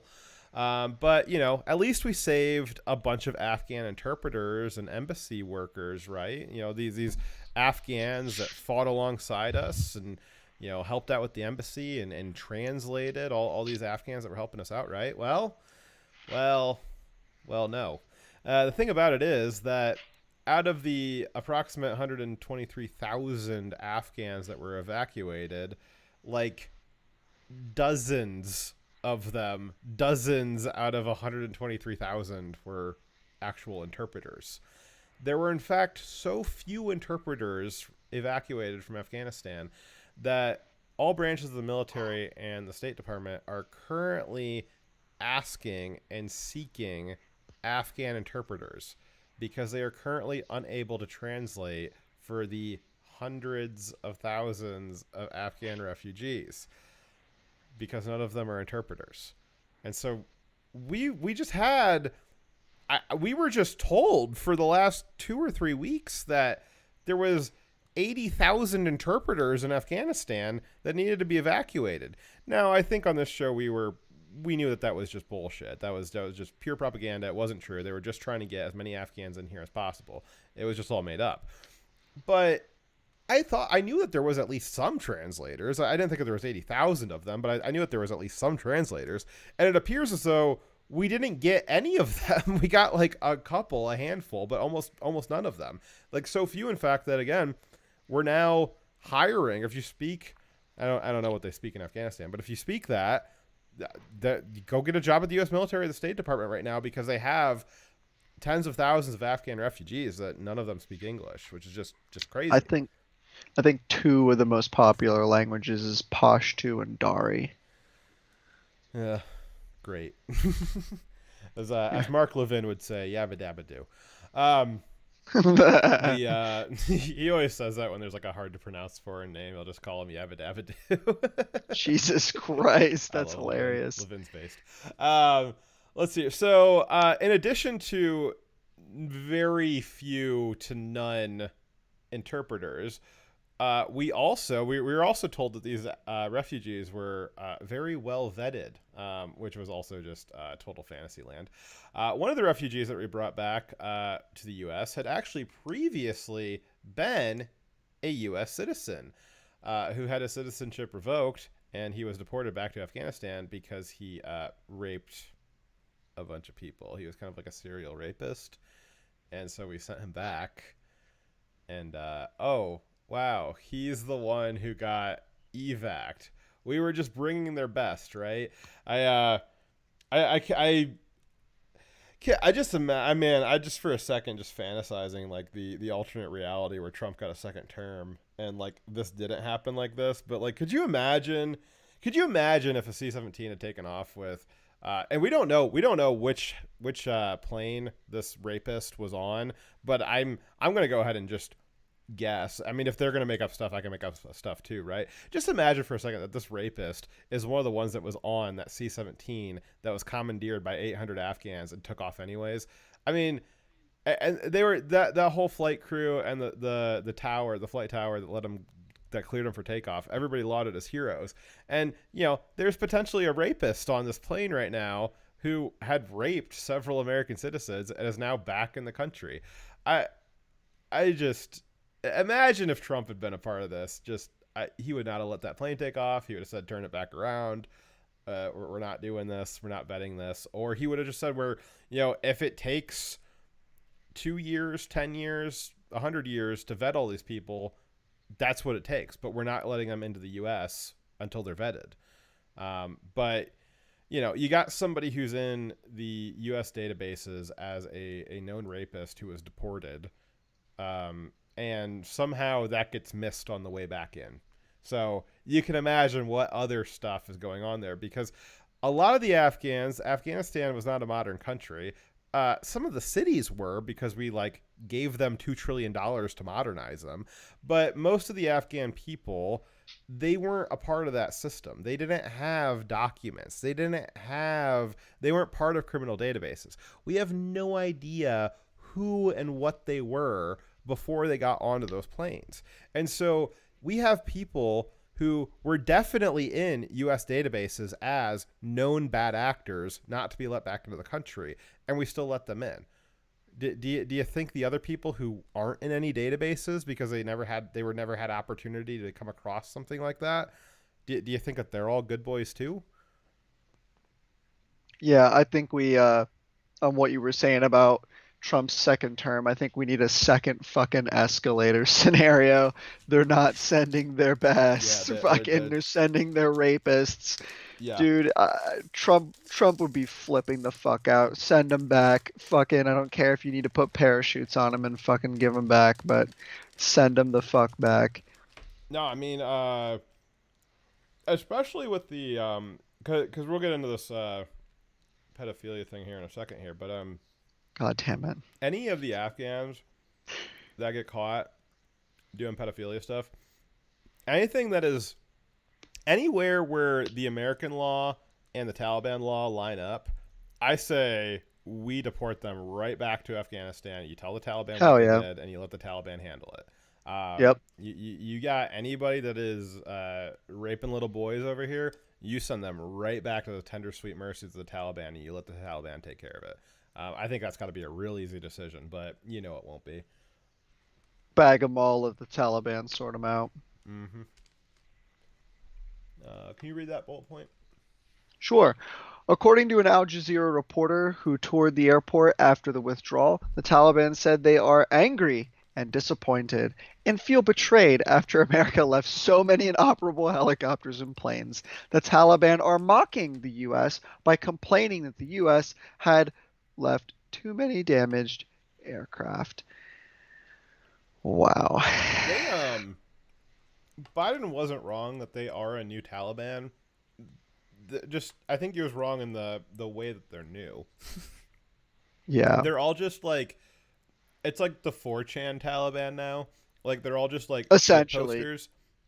It's all fucking poll, all of it. The Taliban is poll. The Taliban just has this shit posting facade on top of it now, and it's it's effective because the best shit posting has a little thread of truth in it, and I don't know where the hell they learned this, but they're doing pretty good at getting us where it hurts here, because I mean, that's clearly a shit post, but where's the lie? Where's the lie? It just, man. All right. So you also had the Biden administration bragging about how they sabotaged 70 mine-resistant Humvees, or 70 mine-resistant vehicles, which I think those are the MRAPs, aren't they? And 27 Humvees and 73 aircraft that they've, quote-unquote, rendered them permanently unusable before they left the Kabul airport, ignoring that they left around 60,000 functional vehicles. So the Biden administration this year, they had 70, 23, and 73. So they had about 170 actually. Yeah, that actually makes that math pretty easy. So the Biden administration bragged that they disabled 170 vehicles after, and they didn't make any mention that they left 60,000 other vehicles completely functional. And I mean, Krieg, you might be able to answer this too. I think we've talked about this on the show before too. These like military Humvees and vehicles, like they're not. You don't need like a set of keys to run them, right? You kind of just get in and they're good to go, right? Yeah, there's no keys for Humvees or any of these other vehicles. It's like a push to start essentially. Yeah, so you don't need. And I know there's been jokes about like, oh, the Taliban doesn't know how to fly helicopters. Well, yeah, actually they do. There's video all week of them flying helicopters just fine. But certainly being able to drive, we know they know how to drive. So even if they can't use the helicopters, which again they can, they're certainly going to get a lot of use out of these 60,000 fully functional vehicles. Yeah, 100%. I mean, and you know, look, they're gonna have sponsors that are gonna come in and help them repair and maintain this stuff. Turkey has already pledged to maintain Kabul airport for the Taliban until they've had enough trained personnel to take it over themselves. I know Russia has talked about possibly helping the Taliban rebuild. The Pakistani security minister was in Kabul late this week in discussions with the Taliban. Nobody's really sure what they talked about, but that's the Taliban has friends in scummy places, so they are. Yeah, I know Jack Murphy likes to talk about this on Twitter, that he talked to people that flew helicopters and planes and operated on these vehicles like in Afghanistan, and that there's no way that the Taliban have the infrastructure in order to maintain or take care of these vehicles. That's just a load of bullshit. The Taliban are not so stupid to isolate themselves. They will definitely invite in foreign nationals to help them fucking maintain shit. And I mean, it doesn't even have to be that they have friends. It's that we have a lot of enemies, and in recent years we have a lot of near peer sophisticated enemies that would love nothing more. As big of a disaster as Biden has made this for America's outlook abroad, it's just been. I mean, they wanted to talk about how Trump was embarrassing for America. I didn't see it. I thought I thought Trump embarrassed other countries, but I don't think that he embarrassed America. But that's an opinion. Biden has very specifically embarrassed America, and very, in very real terms, weakened our position abroad. And that's not just say, oh, well, we lost the base in Afghanistan. You wanted to pull out, didn't you? So, this is what you get. No, I don't mean like that. I mean weakening in the sense that a lot of American might is based on people thinking that we will big stick them as hard as we can. This has shown a lot of people around the world that we're looking to test the responsiveness of the American military in certain situations or any kind of crisis like that. A lot of people that don't like us learned a lot about us the last month. And so you can be sure that China and Russia will be capitalizing on this. They will be, whether the Taliban wants help or not, they will be offering it, because anything the Taliban can do to be a success makes us look even worse. Right now, and to be honest, we kind of did it on this channel too, and maybe we'll have to eat our words in a couple of years here, but a lot of people are banking on the fact that, well, even though the Taliban's kind of embarrassed us now, they're not going to be able to hold that country. They're not going to be able to maintain infrastructure. They're not going to be able to maintain an economy. They're not going to be able to maintain any kind of healthcare, and they're going to have a real hard time here in a year or two when all the stuff gets used up and they're not able to make any more of it. And I don't know if it's going to happen or not. If the Taliban is able to run, even if it's, dictatorial Islamic State, whatever, if they're able to maintain a country in any kind of cohesive measure, and we happen to be proven wrong on that, and they don't collapse into complete destruction, complete economic chaos, if they're able to maintain themselves, and they might be able to with the help from big players like China, we are going to look real fucking stupid. Way stupider than we look now. If it's right now, the one saving grace that this situation has is that a lot of people think the Taliban's just not going to be able to maintain any kind of civic structure. They're really good at fighting in the desert. They're not real great at having a desk job and running a mayor's office. If they're able to do that, it's just going to be worse and worse and worse for what it looks like that we did over there. Yep, 100%. And there's already a plethora of non-U.S. friendly nations. Ironically, Turkey, who's a part of NATO, who's more in league with Russia than they are with us now, which is really funny.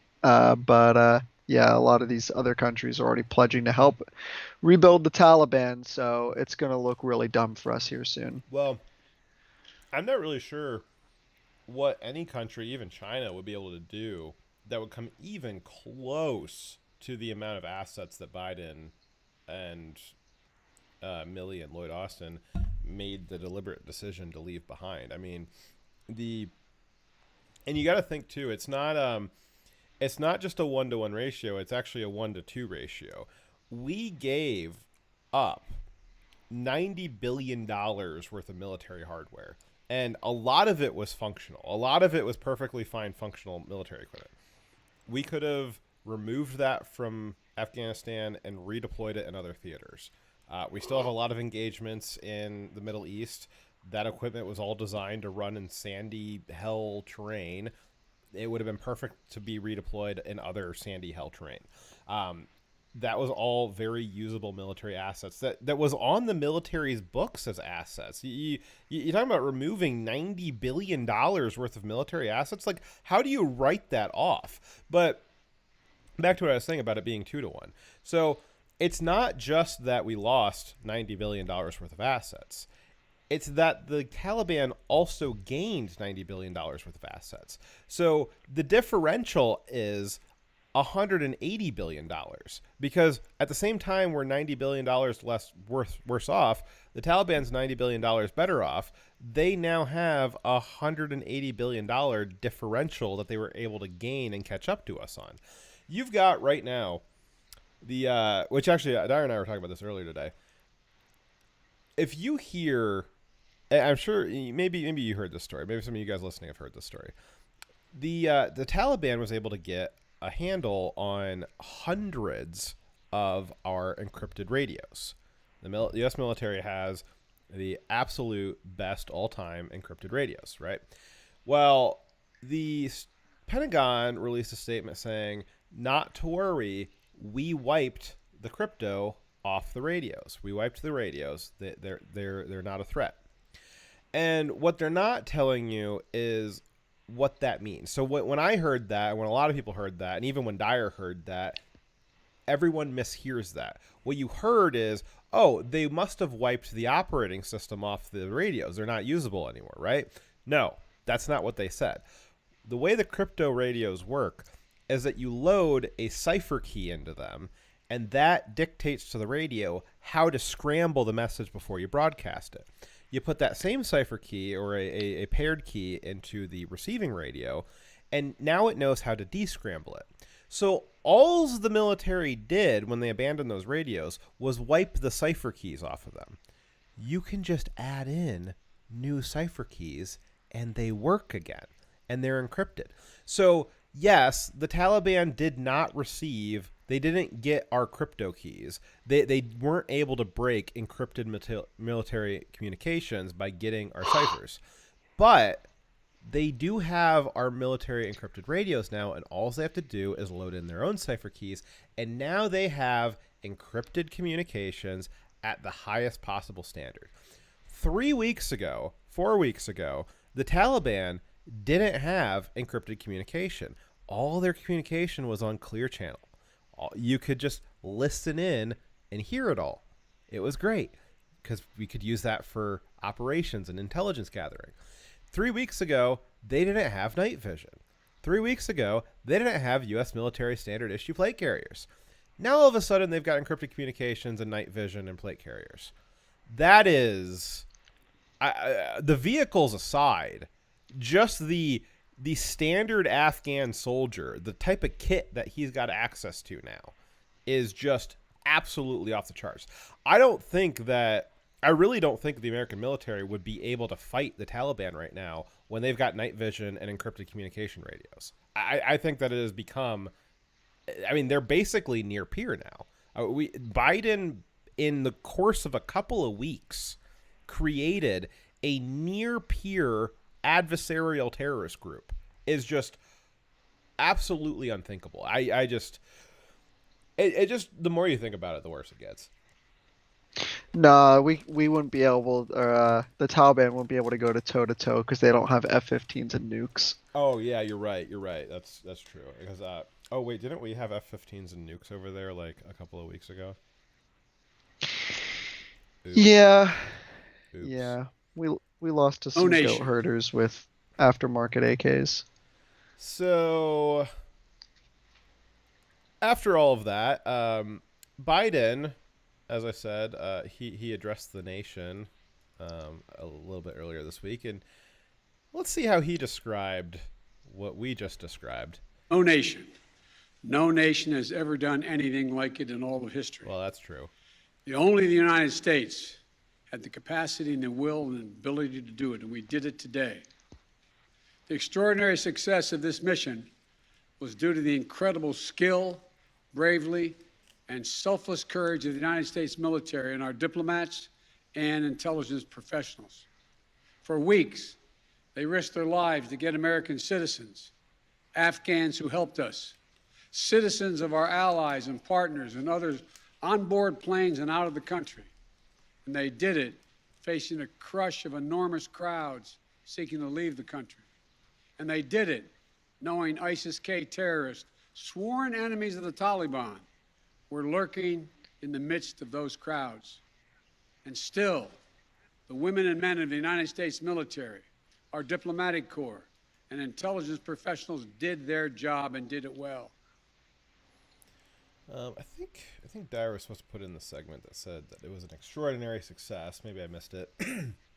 But a, quote, extraordinary success was how Biden described the withdrawal mission. I think we've shown evidently over the last couple of weeks here that extraordinary success is not how I would describe it. Yeah. Wow. And it's like, you have the rest of the free world, their major governments essentially calling Biden out, and he's trying to gaslight the whole fucking country, I guess, to say, wow, pat on the back, look how good of a job we did. If you just say it enough, it becomes true, right? I guess in his fucking pudding cup little fucking mind, I guess maybe it does. Okay, let's see here. So we also had Army General Mark Milley, chairman of the Joint Chiefs of Staff, said that it's, quote, possible that the United States will seek to coordinate with the Taliban on counterterrorism strikes in Afghanistan. There's like almost no point in like reading the rest of the statement. And as Taliban cements its... No, I was hoping Dyer would give me a timestamp here. Let's see here. Taliban is, but I can tell you from personal experience that this is a ruthless group from the past, and whether or not they change remains to be seen. And as far as our dealings with them at that airfield or in the past year or so, in war, you do what you must in order to reduce risk to mission and force, not what you necessarily want to do. We don't know what the future of the Taliban is. But I can tell you from personal experience that this is a ruthless group. Okay. Really wish Dyer would have given me timestamps instead of a 5-minute video and just hoped I'd be able to figure it out on the fly. But that was General Mark Milley describing that, even though we've been at war with the Taliban for 20 years, it's possible we might start coordinating with them. And, hopefully we'll just all let bygones be bygones because, they're ruthless and we're ruthless and, war, you got to do stuff. But, now we're allies again. It's fucking absolutely ridiculous. I don't know. I really worried about a lot of veterans out there too, like listening to this. Just, oh yeah, the Taliban's are allies now. We're gonna coordinate with them. I just can't imagine. Yeah. Oh, I work with vets every day, and the anger and the depression go hand in hand. And yeah, I'm just waiting for, the vet that gets diagnosed with terminal cancer to say, "Fuck it, I'm going in live," and it's gonna be bad. I would imagine that's probably a concern because we saw that happen. What was that, last year with COVID? Yep. Yeah. You gotta, man. You can't use up people like that and just kind of spit on everything that they did. That really feels like what the government's doing here. And, Biden can say all he wants about, I've only been president for, a few months. But, he's been a part of the deep state apparatus. He's been in government for 50 years now. I mean, Biden's been in government for a fifth of the lifespan of America. He's certainly responsible for what's going on now, to I would say, a fairly large extent. And man, he's had more say in policy over the actions in Afghanistan than any other president ever. And he's only been president for 8 months. Yeah, as a senator, voting for the war, making policy decisions on the Foreign Relations Committee, and then as vice president and now as president, he's had more say over Afghanistan than anyone else. And that's just something to think about. Let's see here. So we also had some leaked phone calls, which are the best kinds of phone calls, right? One of them was from the Taliban, so they must not have figured out the crypto radios just yet. The Taliban combatants have a recorded audio log of a communications channel between them. That this one I think is a little. I think Al Jazeera sourced it. So Al Jazeera, they're not really a pro-American group. They kind of don't like us, as media wise. So I guess kind of take it with a grain of salt, but it seems to be authentic. I don't know. It's hard to judge that sort of stuff. But the recording that's allegedly authentic between two Taliban combatants says, quote, "We received every single list of the Americans. Should we gather all of them and kill them, hang them, or expose them to the public, or stone them to death? What is it that we should do?" So, is that true? Probably. If it wasn't that specific recording, you can be sure that some kind of conversation like that has taken place. I sincerely doubt that the Taliban received the list of people that the Biden administration wanted to get out of the country and a list of all of the Afghan collaborators. I sincerely doubt that the Taliban received that, and none of them thought this. So whether or not this specific recording is true or not, the sentiment you can be guaranteed is true. Let's see here. You also have 1,000 or more Americans that are stranded in a hostile country, abandoned by their own government, and they're now being hunted down by every well-armed terrorist in Afghanistan, all well-armed with American military gear. Sure, some of them will try and pose as American military to, isn't that going to be interesting in a couple of weeks? You're going to have kind of these enclaves of Americans seeking shelter and hiding, and you're probably going to have Taliban walking around in American military gear, possibly impersonating American military, seeing if they can get anybody to give up their stuff. And we talked about this before. A lot of the Afghan, the more rural ones, are very fanciful about world events, right? And so I would imagine that, as you said, a lot of them thought that we were here to fight dragons when we arrived. And, they saw people in American military camo walking around, and they thought, oh, hey, they're here to fight dragons.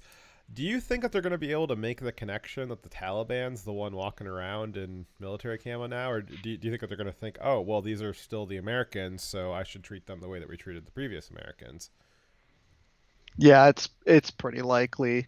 Don't forget that most of these people don't know how to read. So yeah.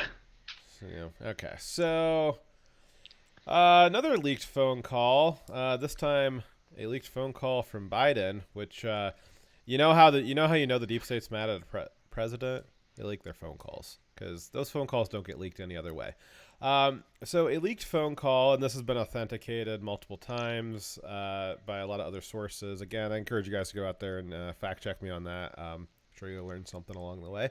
But authenticated phone calls, transcripts from Biden show that he had called the Afghan president back in July. You'll remember that the Afghan president fled the country in early August with a helicopter full of gold and paper dollars and suitcases, like a good coward. Let's see here. So Biden had called the Afghan president in mid-July and encouraged the Afghan president to lie about the situation on the ground. Biden told the president of Afghanistan to lie about how the war was going and to lie about how bad things really were. Biden told him to lie about how far the Taliban had made it into the country and taken over the cities.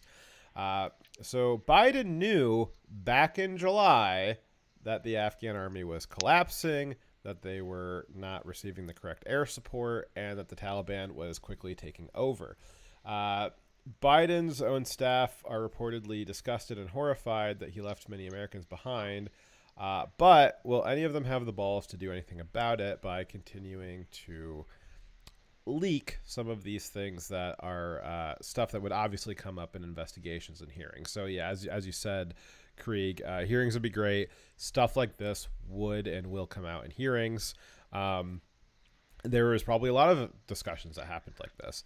And some further context on that phone call, basically, and you got to imagine Mark Milley and Lloyd Austin are sitting on this phone call making the same decision, not speaking up, not trying to change it, not trying to take responsibility for it. They all knew that the situation in Afghanistan was bad. They knew that it was imminently collapsing. And instead of doing something about it, they decided, hey, why don't you just lie more about it and say it's going well? Kind of the same strategy that the Bureau of Labor Statistics took last month in the jobs number when they projected 720,000 new jobs, and there was only 200,000 new jobs. The Afghan government put out propaganda that everything was going well, and, well, here we are.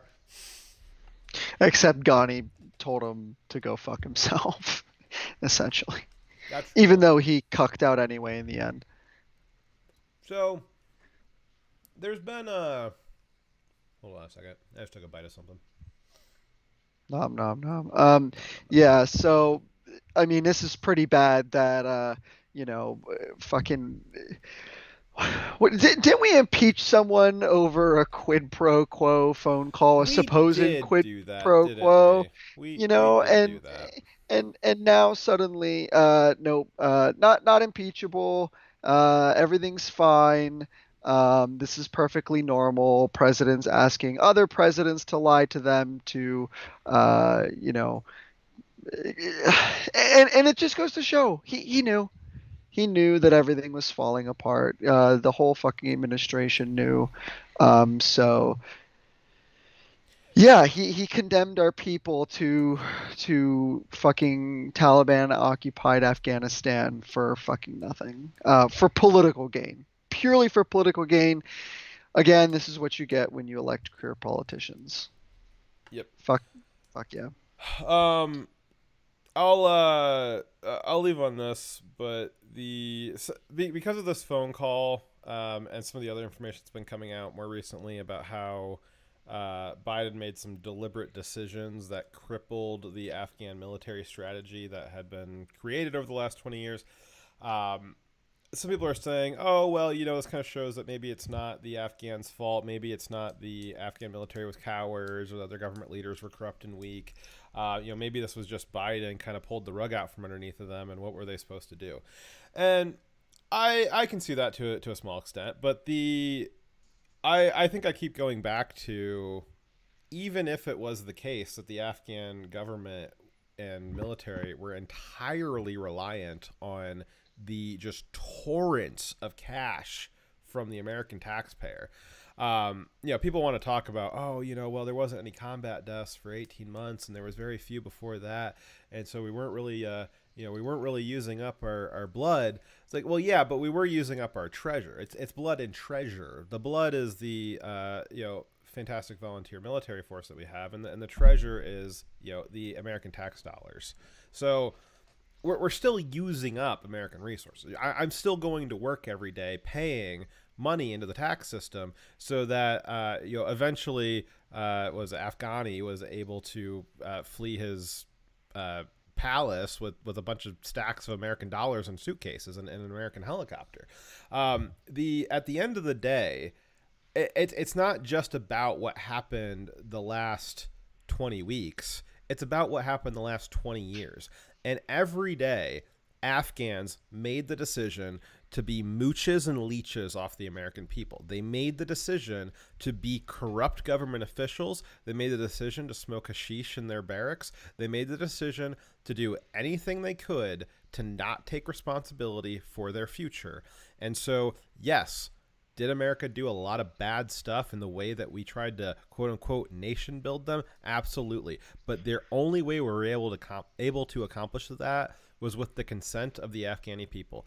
The Afghani people all consented to the taking up all of our cash. They consented to having corrupt, ill-trained military that had no sense of purpose or identity.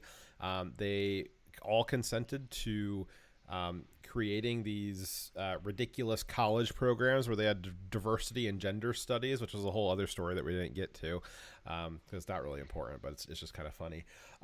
But they were all perfectly fine with doing that and going along with the American program because they were all happy to take our cash. They were all happy to take your cash as the American taxpayer. So yes, there was a lot of stuff that happened in the last couple of weeks that seem to have purposely pulled out the rug from underneath the Afghan people and caused their country to collapse.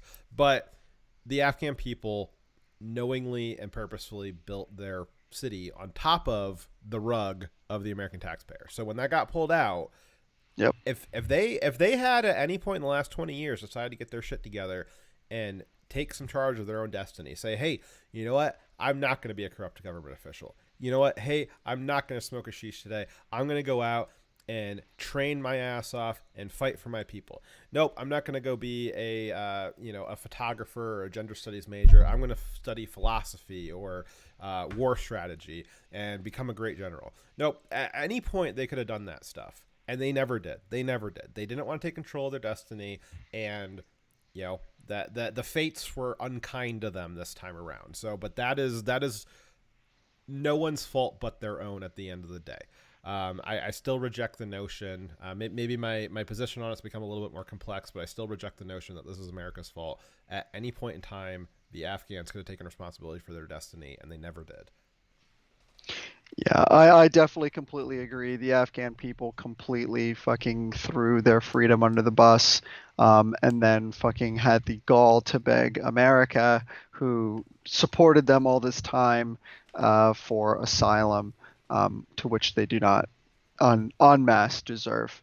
The last thing that I'll say to this tonight before we wrap this up is that I've been like really struggling with this entire thing. For the past couple of weeks that we've been talking about it, watching it all unfold. It's been extremely depressing, is the understatement of a lifetime, but also very, very infuriating. And I've been trying to find, well, what good has come of this?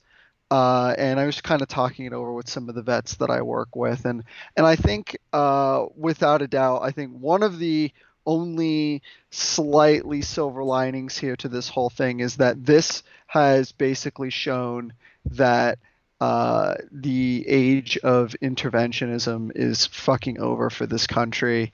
I think this has just shown what happens when we stick our nose in other people's bullshit that where we don't belong. We should have went in, fucking killed Al Qaeda, not fucked with the Taliban, and fucking when we found out that Bin Laden was not there, fucked off real quick, which we didn't do. And nation building doesn't work no matter where you try to do it. Regime change doesn't work no matter where you try to do it. I think it's plain and clear. I think people are hurting. People are suffering watching all of this unfold. The pain that the American people feel looking at this will hopefully stave off this kind of bullshit for at least the next fucking 10 years, probably longer. So, yeah, that's the one silver lining to it, I think. We can only hope. We can only hope. Yes, the age of interventionism is dead. It was a gruesome death, but I agree. Whether through having learned that it was wrong or just because America won't be around the next time to intervene, I agree. We will, yeah, one way sure. or the other. We will. The age of interventionism is dead. All right. Well, that is the show for tonight. I believe we came in pretty close to 2 hours, right? Or just yeah. I mean, we're about as close to 2 hours as the jobs report number was to the real number. So we're actually better off. We're way better than that number actually. So we're definitely not 3 times over. Thank you so much for joining me tonight, Krieg. We always appreciate having you on the show. As always, standing invite. Hopefully you guys enjoy Krieg as well, or you're wrong. Hi, I enjoy Krieg, and I don't care what you think. That's not true, but yeah. So thank you guys for watching. We'll be back. I believe we'll be back next week. I'm not sure because I have another engagement next Saturday, so I'm sure Dyer will be able to be back. But I would say, unless otherwise informed, expect us back on Saturday at 5 p.m. Eastern time. And have a good week, guys. Have a good Labor Day. It's Labor Day, right? Yes, it's Labor Day. So this one actually is a long weekend because it's Labor Day. Yes. Hope everybody enjoys that, and stay safe out there. Hopefully this week will be a little less eventful. I don't know if it's going to be a better week, but it'll be less eventful, I hope. So we can, now that we're out of Afghanistan, it's I don't know. I'm sure it'll find some way of collapsing more, but hopefully this week's a little bit calmer. So hopefully you guys are all doing well and taking care of each other and all that stuff. This is Trevize. Signing off. Good night. You know, say goodbye or chill anything. Go for it. Good night, folks. Stay safe. Read Fountainhead. Good night. That is true. That's a slog of a read, though. All right, guys. Yeah, it is.